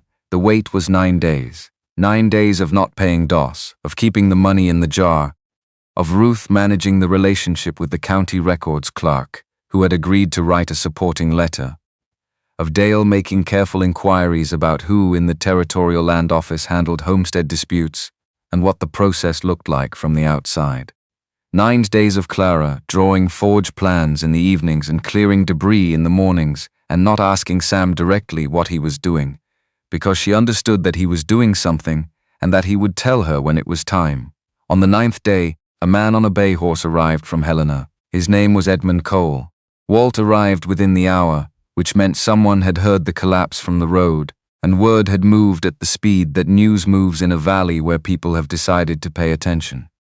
Ruth came behind him, with Dale Hicks behind her, and then George Finch from the south end, and then faces Sam recognized less immediately, the farming family who'd left firewood without a name. One of Ruth's sons, the man from Clearwater Road who'd sent preserves through his wife.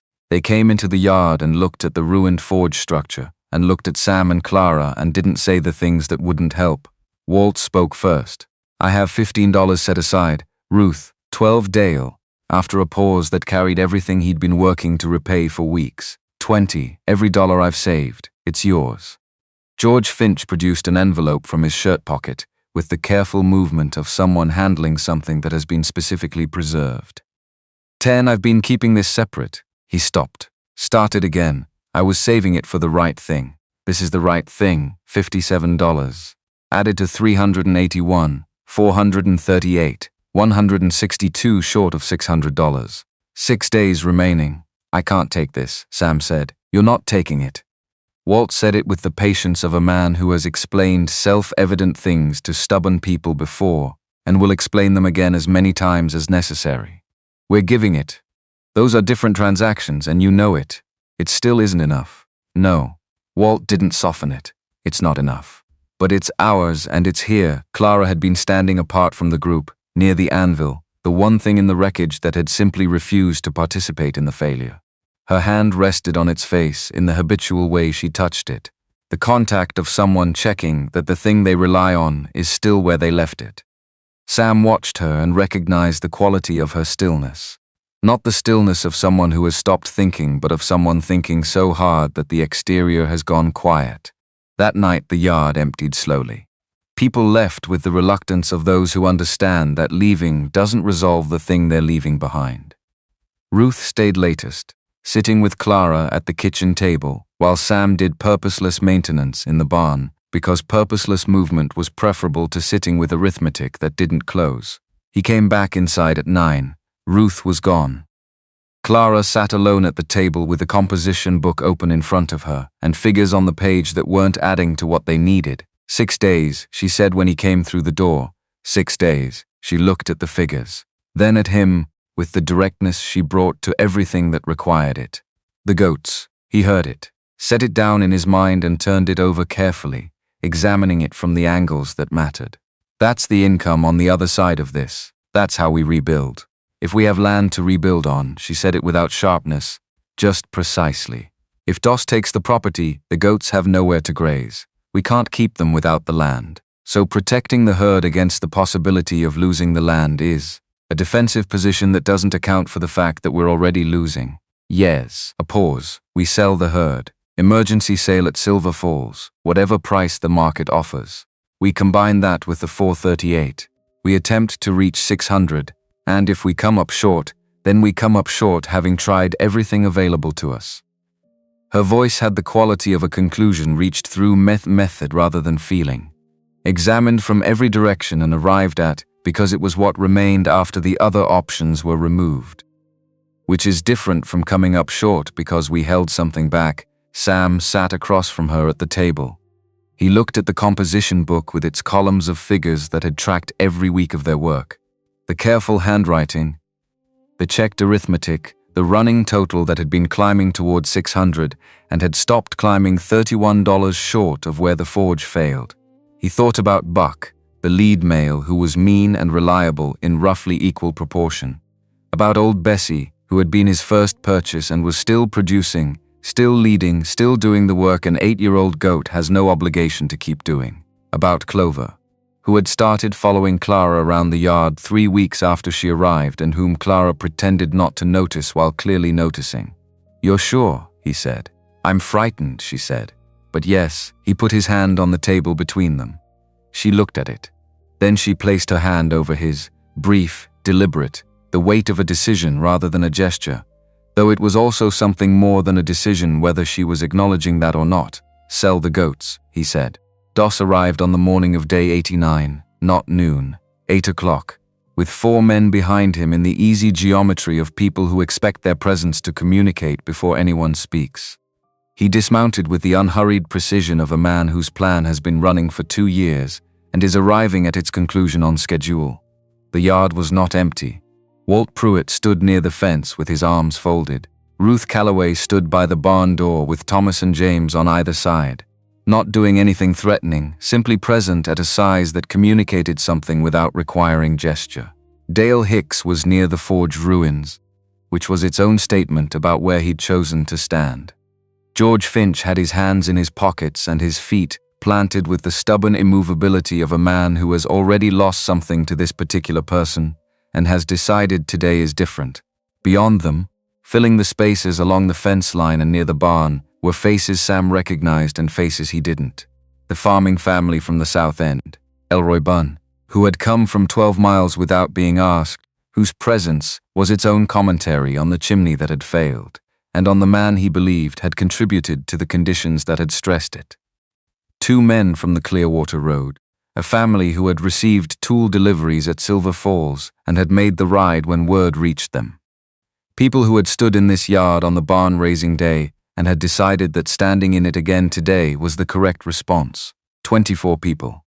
Sam had not counted. He'd watched them arrive through the early morning and had not told them to leave. Dos took in the yard with the careful attention of a man who does not permit surprise to become visible. Then he looked at Sam, then at Clara, who was standing beside Sam. Not slightly behind, not to the side, but at the same line, Reid. The pleasantness operating at reduced capacity.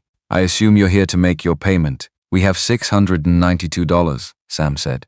"Then you have more than—" "We're not paying you," Sam said. Dos went still. The 4 men behind him shifted slightly in their saddles. "We're not paying you," Sam said again, with the same flatness Clara brought to statements of fact, because he had learned from watching her that the most direct path through a hard thing was usually the straight line. Because the deed you used to construct this lease was fraudulent. Because the land it claimed to convey was never yours to lease, and because a man from the Territorial Land Office in Helena arrived yesterday with 9 months of documentation that establishes exactly that. Dos looked at him for a long moment, then at Clara, then at the yard full of people who were all looking back at him. That is when Edmund Cole, who had tied his horse at the far fence post and been standing quietly at the edge of the yard for the past several minutes, walked forward. He was in his late 40s, with a coat that had seen considerable travel and a document case across his arm. His face had the unremarkable quality of someone whose professional function requires being taken seriously rather than remembered. "My name is Edmund Cole," he said. "I'm with the Territorial Land Office in Helena. I've been investigating the provenance of your deed to this property. The deed you purchased from a Mrs. Clara Drummond in April of 1871. I began this investigation in March of this year, following discrepancies identified in your recorded deed history across 3 counties. This property came to my attention as part of a pattern. Doss's expression did not change in any visible way, which was information. Mrs. Drummond had no legal standing to sell this property, Cole said. He produced documents from the case, a substantial organized file bearing the formal seal of the territorial government. This property was homesteaded in 1867 by a man named Thomas Briggs, a citizen of Ohio, a blacksmith by trade. He filed the claim in proper form, established continuous residence, and completed every requirement specified under the Homestead Act over the 3 years following his filing. He looked up. Thomas Briggs died in the autumn of 1870. An accident at the forge on this property, a tool failure during production. His death preceded Mrs. Drummond's sale to you by 14 months. Mrs. Drummond had no connection to the Briggs estate. She sold you something she did not own, and you recorded it as though she did. The yard was completely still. When a homesteader dies intestate in this territory, Cole continued, the property passes to the legal next of kin. Not to the territory, not to a neighboring landowner, not to anyone who subsequently purchases a deed constructed on a fraudulent transaction. He turned. He looked at Clara. "You are Clara May Briggs." Clara had not moved since Cole began speaking. Sam, beside her, felt the change moving through her. Not in her posture, not in any visible way, but in the quality of her stillness. The stillness of someone receiving information that is reorganizing something fundamental. "Yes," she said, "your father was Thomas Briggs, formerly of Findlay, Ohio." A pause, processing. "Yes. He died when I was 16. I was told it was an accident at his shop. I was told it happened in Ohio. I didn't know he'd come west." "He came west first," Cole said, and his tone was not unkind. "He filed the claim. He lived on this land. There are records in the file in his handwriting, production logs from the forge, maintenance notes, a letter he appears to have begun and not sent." He held out the original homestead filing. "He indicates in these notes that he intended to return to Ohio for his daughter once the claim was established. He considered the operation stable enough to support 2 people. He did not survive to make the journey." The document in Cole's hand was 63 pages into his organized file, and on its facing page was handwriting that Clara had never seen. Handwriting belonging to a man she had last seen when she was 12 years old, and he was explaining to her how to read the temperature of iron by its color in a dim Ohio workshop, and who she had been told died in that workshop 4 years later. He had come west.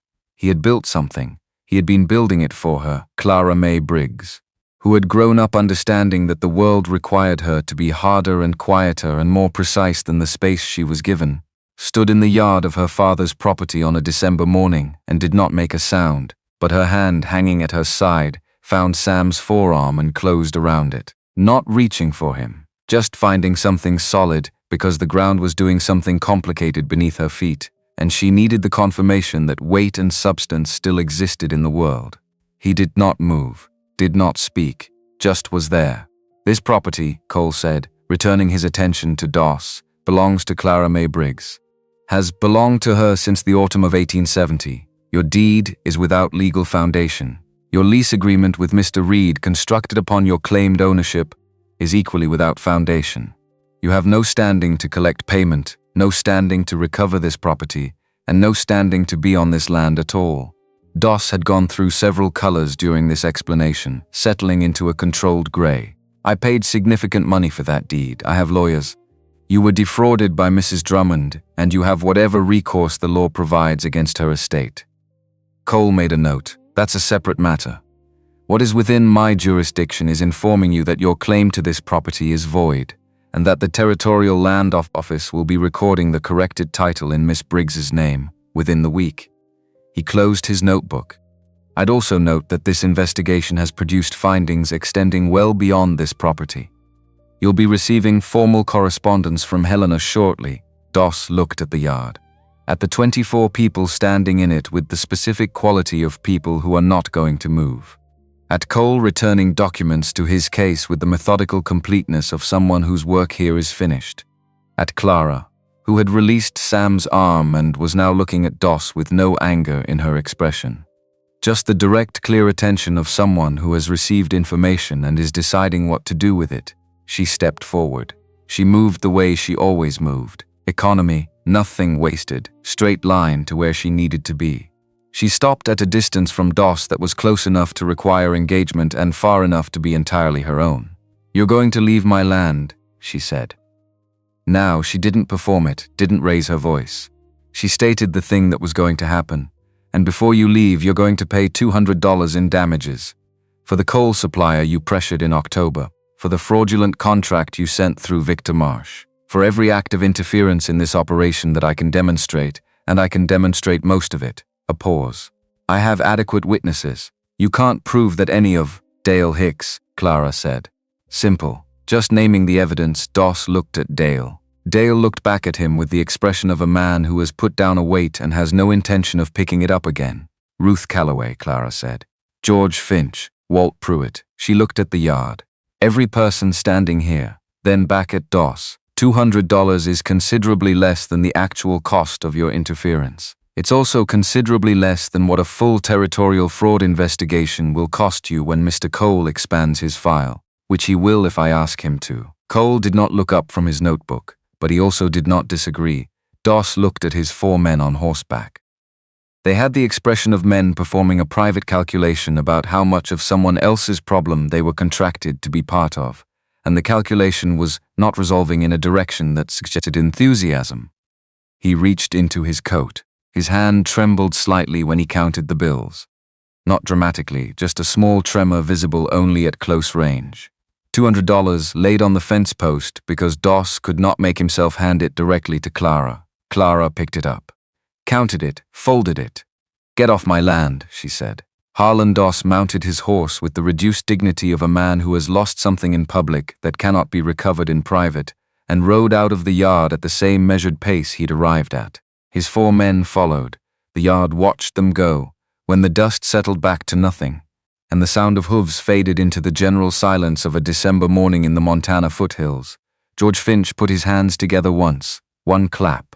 Into the silence, Walt joined him, then Ruth, then Dale, with the particular emphasis of a man who needs this specific small release, then the rest, one by one and then all at once. Clara stood at the center of it, her father's land.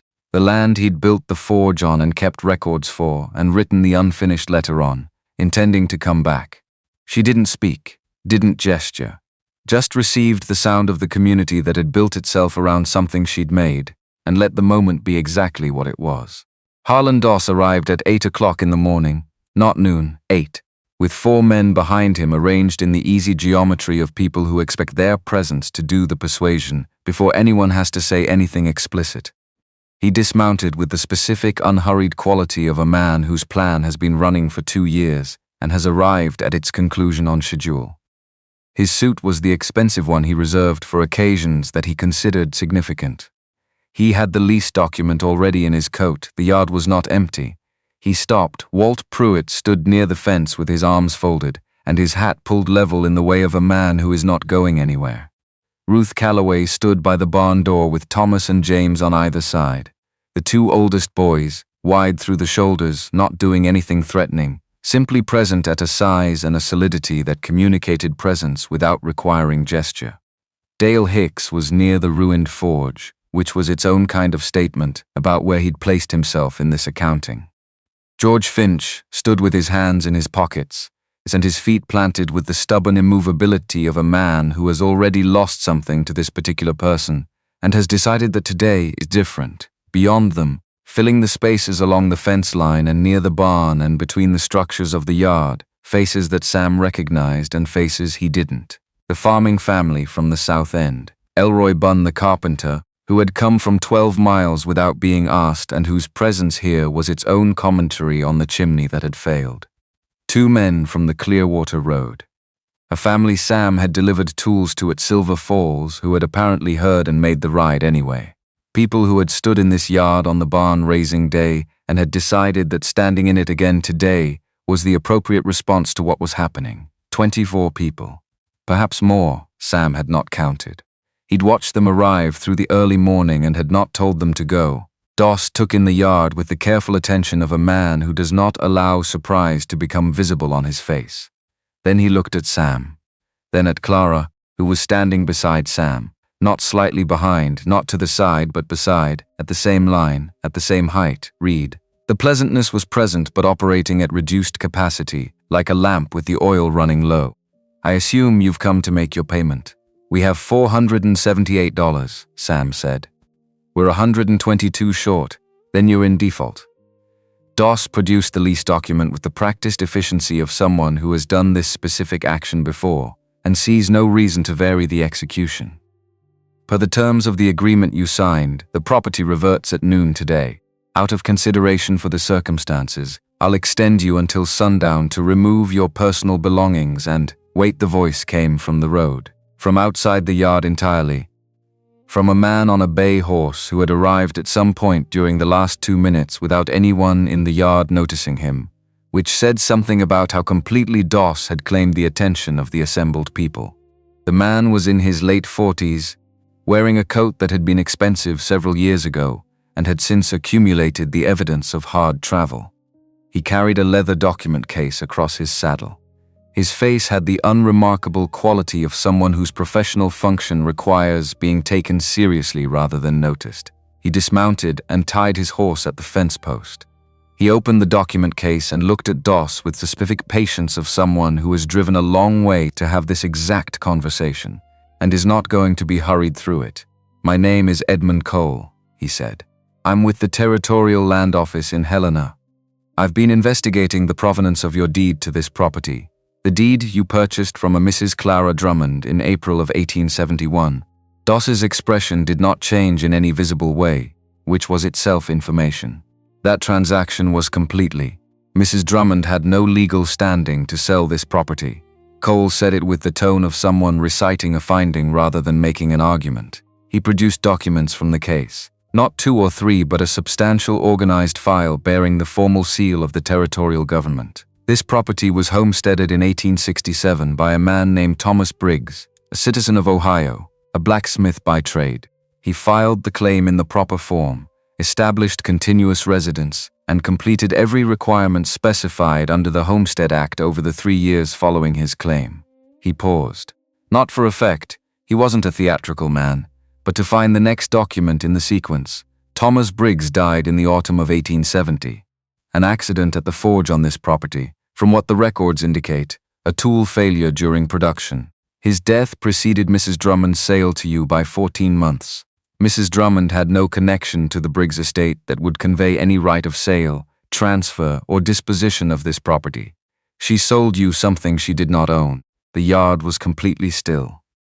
The kind of stillness that happens when 24 people are all holding the same breath at the same time without having coordinated it. When a homesteader dies intestate in this territory, Cole continued, the property passes to the legal next of kin, not to the territory, not to a neighboring landowner, not to anyone who subsequently purchases a deed constructed from a fraudulent transaction. He turned. He looked at Clara. You are Clara May Briggs. Clara had not moved since Cole began speaking. Sam, standing beside her, felt the change moving through her. Not in her posture, not in any visible way, but in the quality of her stillness. The way it shifted from the controlled stillness of someone managing their response to something larger and less manageable. The stillness of someone receiving information that is reorganizing something fundamental. Yes, she said. Your father was Thomas Briggs, formerly of Findlay, Ohio. A pause. Not hesitation. Yes, he died when I was 16. I was told it was an accident at his shop. I was told it happened in Ohio. Her voice was doing careful work. I didn't know he'd come west. He came west first, Cole said, and his tone was not unkind. He filed the claim. He lived on this land. There are records in the file in his handwriting, production logs, maintenance notes, a letter he appears to have begun and not finished. Cole found the document and held it out. He indicates in these notes that he intended to return to Ohio for his daughter once the claim was established. He'd built the forge, begun a client base with the neighboring farms, and considered the operation stable enough to support 2 people. He paused again. He did not survive to make the journey back. The document in Cole's hand was 63 pages into his organized file, and on its facing page was handwriting that Clara had never seen. Handwriting belonging to a man she had last seen when she was 12 years old, and he was explaining to her how to read the temperature of iron by its color in a dim Ohio workshop, and who she had been told died in that workshop 4 years later. He had come west. He had built something. He had been building it for her, Clara May Briggs, who had grown up understanding that the world required her to be harder and quieter and more precise than the space she was given, stood in the yard of her father's property on a December morning and did not make a sound. But her hand, hanging at her side, found Sam's forearm and closed around it, not reaching for him, just finding something solid that was there, because the ground was doing something complicated beneath her feet, and she needed the confirmation that weight and substance still existed in the world. He did not move, did not speak, just was there, the way she needed him to be. This property, Cole said, returning his attention to Doss with the calm of a man delivering a finding that he has checked from every angle and is confident in, belongs to Clara May Briggs, has belonged to her since the autumn of 1870. Your deed is without legal foundation. Your lease agreement with Mr. Reid, constructed upon your claimed ownership, is equally without foundation. You have no standing to collect payment, no standing to recover the property, and no standing to be on this land at all. Doss had gone through several colors during this explanation, settling into a controlled gray that was the most unnerving of them, because it meant he had reached the calculation stage. I paid significant money for that deed. I have lawyers. You were defrauded by Mrs. Drummond, and you have whatever recourse the law provides against her estate. Cole made a note. That's a separate matter and outside my jurisdiction today. What is within my jurisdiction is informing you that your claim to this property is void, and that the Territorial Land Office will be recording the corrected title in Miss Briggs's name within the week. He closed his notebook. I'd also note that this investigation, which began 8 months ago based on discrepancies in your recorded deed history across 3 counties, has produced findings that extend well beyond this property. You'll be receiving formal correspondence from Helena shortly. Doss looked at the yard, at the 24 people standing in it with the specific quality of people who are not going to move. At Cole returning documents to his case with the methodical completeness of someone whose work here is finished. At Clara, who had released Sam's arm and was now looking at Doss with an expression that had no anger in it. Just the direct, clear attention of someone who has received information and is deciding what to do with it. She stepped forward. She moved the way she moved at the forge. Economy of motion, nothing wasted, straight line to where she needed to be. She stopped at a distance from Doss that was close enough to require engagement and far enough to be entirely her own. You're going to leave my land, she said. Now, today. She didn't perform this, didn't raise her voice or make it theatrical. She simply said the true thing in the tone of someone stating what is going to happen. And before you leave, you're going to pay $200 in damages. For the coal supplier you pressured in October. For the fraudulent contract you sent through Victor Marsh. For every act of interference in this operation that I can demonstrate, and I can demonstrate most of it. A pause. I have adequate witnesses. You can't prove that any of Dale Hicks, Clara said. Simple. Not threatening, just naming the evidence that existed. Doss looked at Dale. Dale looked back at him with the expression of a man who has put down a weight and has no intention of picking it up again. Ruth Calloway, Clara said. George Finch. Walt Pruitt. She looked at the yard. Every person standing here, then back at Doss. $200 is considerably less than the actual cost of your interference. It's also considerably less than what a full territorial fraud investigation will cost you when Mr. Cole expands his file, which he will if I ask him to. Cole did not look up from his notebook, but he also did not disagree. Doss looked at his 4 men on horseback. They had the expression of men performing a private calculation about how much of someone else's problem they were actually contracted to be part of, and the calculation was not resolving in a direction that suggested enthusiasm for the current situation. He reached into his coat. His hand shook slightly when he counted the bills. Not dramatically, a small tremor, visible only because Sam was close enough to watch his hands. $200 laid on the fence post because Doss could not make himself hand the money directly to Clara, which was its own kind of statement about what was happening. Clara picked it up, counted it with the same precision she brought to every transaction, folded it. "Get off my land," she said. Harlan Doss mounted his horse with the reduced dignity of a man who has lost something in public that cannot be recovered in private. He rode out of the yard at the measured pace that was his habit, his 4 men falling in behind. The yard watched him go. When the dust settled back to nothing and the sound of hooves on the road faded into the general silence of a December morning in the Montana foothills, George Finch put his hands together once. One clap into the silence. Walt joined him, then Ruth, then Dale, with the particular emphasis of a man who needs this specific small release, then the rest, one by one and then all at once, filling the yard with the collective sound of people who have watched something difficult be done correctly and want to acknowledge it. Clara stood at the center of it. Her father's land. The land he'd built the forge on, kept the records for, written the unfinished letter on, intending to come back for her. She didn't speak, didn't gesture, just received the sound of the community that had built itself around something she'd made and stood in the yard she'd earned and let the moment be exactly what it was. Cole stayed another hour, working through the documentation requirements with Clara at the kitchen table, while Sam made coffee and listened and occasionally answered a question about the lease history. Clara absorbed the administrative process of her inheritance with the same methodical attention she brought to technical problems, asking clarifying questions, confirming terms, making notes in the composition book that had tracked every week of the forge operation. The running total she added at the bottom of the last page was not money. It was a record of what had happened in her handwriting, so that it existed somewhere outside of memory.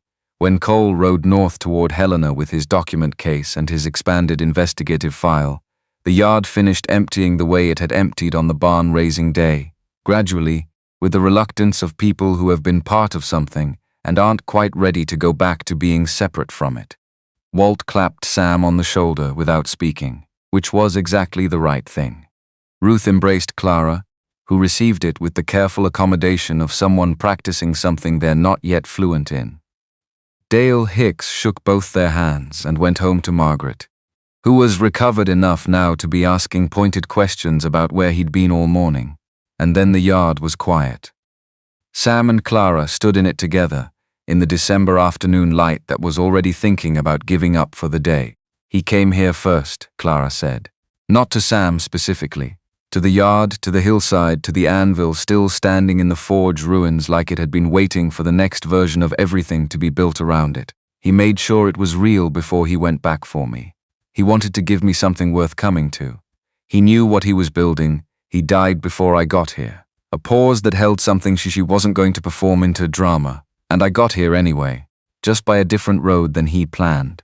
Sam looked at the forge ruins, at the foundation stones that would be there in 50 years. At the anvil her father had selected because a man who chose carefully chose that anvil, and that choice had survived everything that had happened to the building around it. Clara, she turned to him. Directly, the way she turned to everything that required it. "I know I said I'd be patient," he said, "and I've tried to give you time and I intend to keep giving you time. But I need to say something before I talk myself out of saying it." He stopped, found the straightest line through it. "Whatever we've been calling this, arrangement, practical situation, whatever the language has been, it stopped being accurate a long time ago for me. I don't know exactly when. Somewhere between the coal supply problem and the barn raising and watching you tell Marsh no to $800 a month without hesitating." He looked at her. "I'm completely in love with you. I'm not telling you that because I expect it to change anything today. I'm telling you because you're the most honest person I've been around in 20 years, and you deserve to have honest things said to you." She looked at him for a long time. Clara May Briggs Reid, daughter of Thomas Briggs, who had walked this ground before her and prepared it without being able to stay, looked at the man who had spent his last $2 on her dignity in a room that was offering none, and then spent the following 63 days being exactly who he'd appeared to be in every circumstance that tested it. "I know," she said. "I've known for a while." She looked at her father's land. back at him.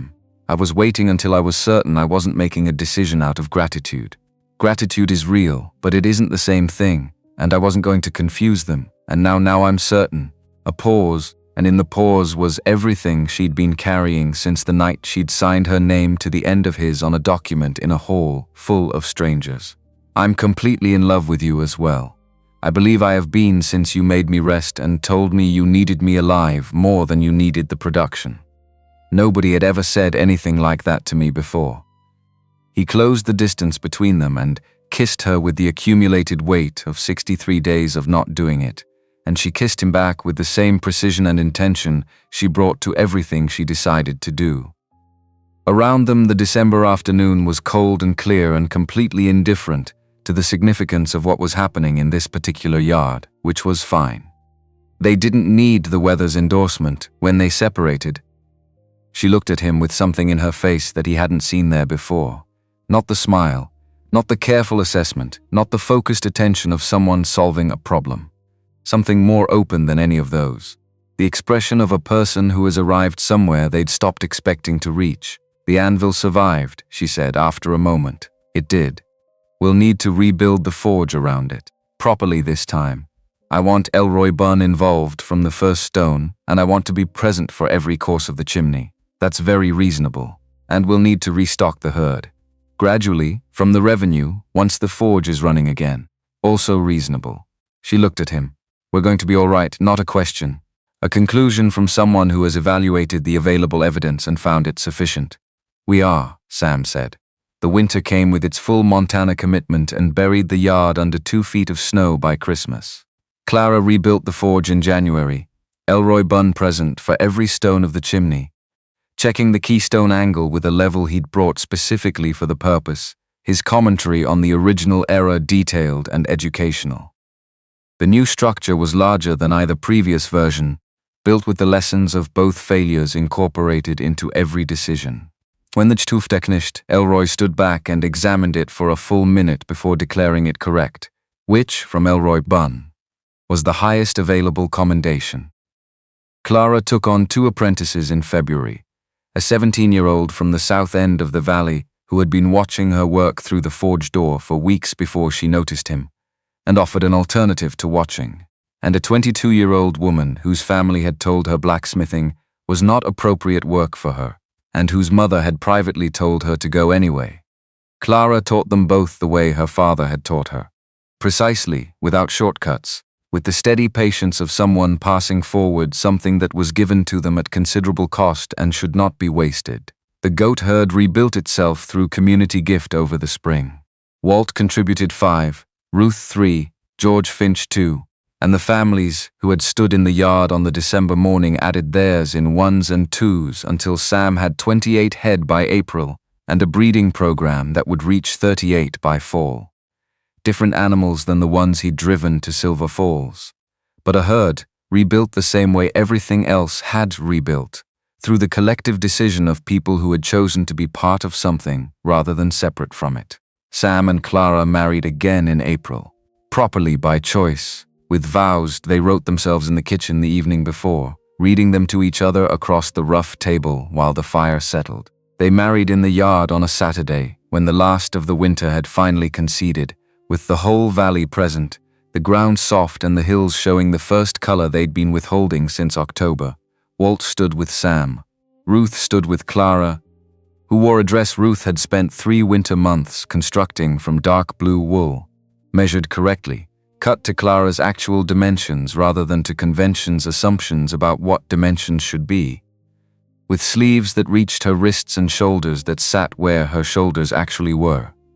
When the preacher asked Sam whether he took this woman, Sam looked at Clara and thought about $2 silver and the specific arithmetic of a decision made without adequate information, and in defiance of every practical consideration, and said I do with the conviction of someone who has since received every piece of information he was missing, and found that it changed nothing except the quality of the certainty. Clara's I do came out flat and direct, without ornamentation, in the Ohio plainness that said the truest things with the fewest words. She signed the new certificate with the name she'd been building into something real for 8 months, Clara May Briggs Reid. Then she looked at it for a moment with her head tilted slightly at the particular angle she used when she was checking work against an internal standard. Then she looked at Sam and nodded once, which was everything. 8 months after the April wedding, on a morning in December that was almost exactly a year from the morning Doss had ridden into their yard with his fraudulent deed and his 4 men, Clara told Sam about the baby. She told him at the kitchen table. Morning light through the east window. Both hands around her coffee cup, in the same direct manner she delivered all information of significance. Without preamble, without performance, watching his face receive it, Sam put his hands over hers on the table. He sat with it for a moment, with the specific weight of a year that had moved from $2 silver in a coat pocket to this kitchen, this table, this woman, this particular piece of news being delivered in December light.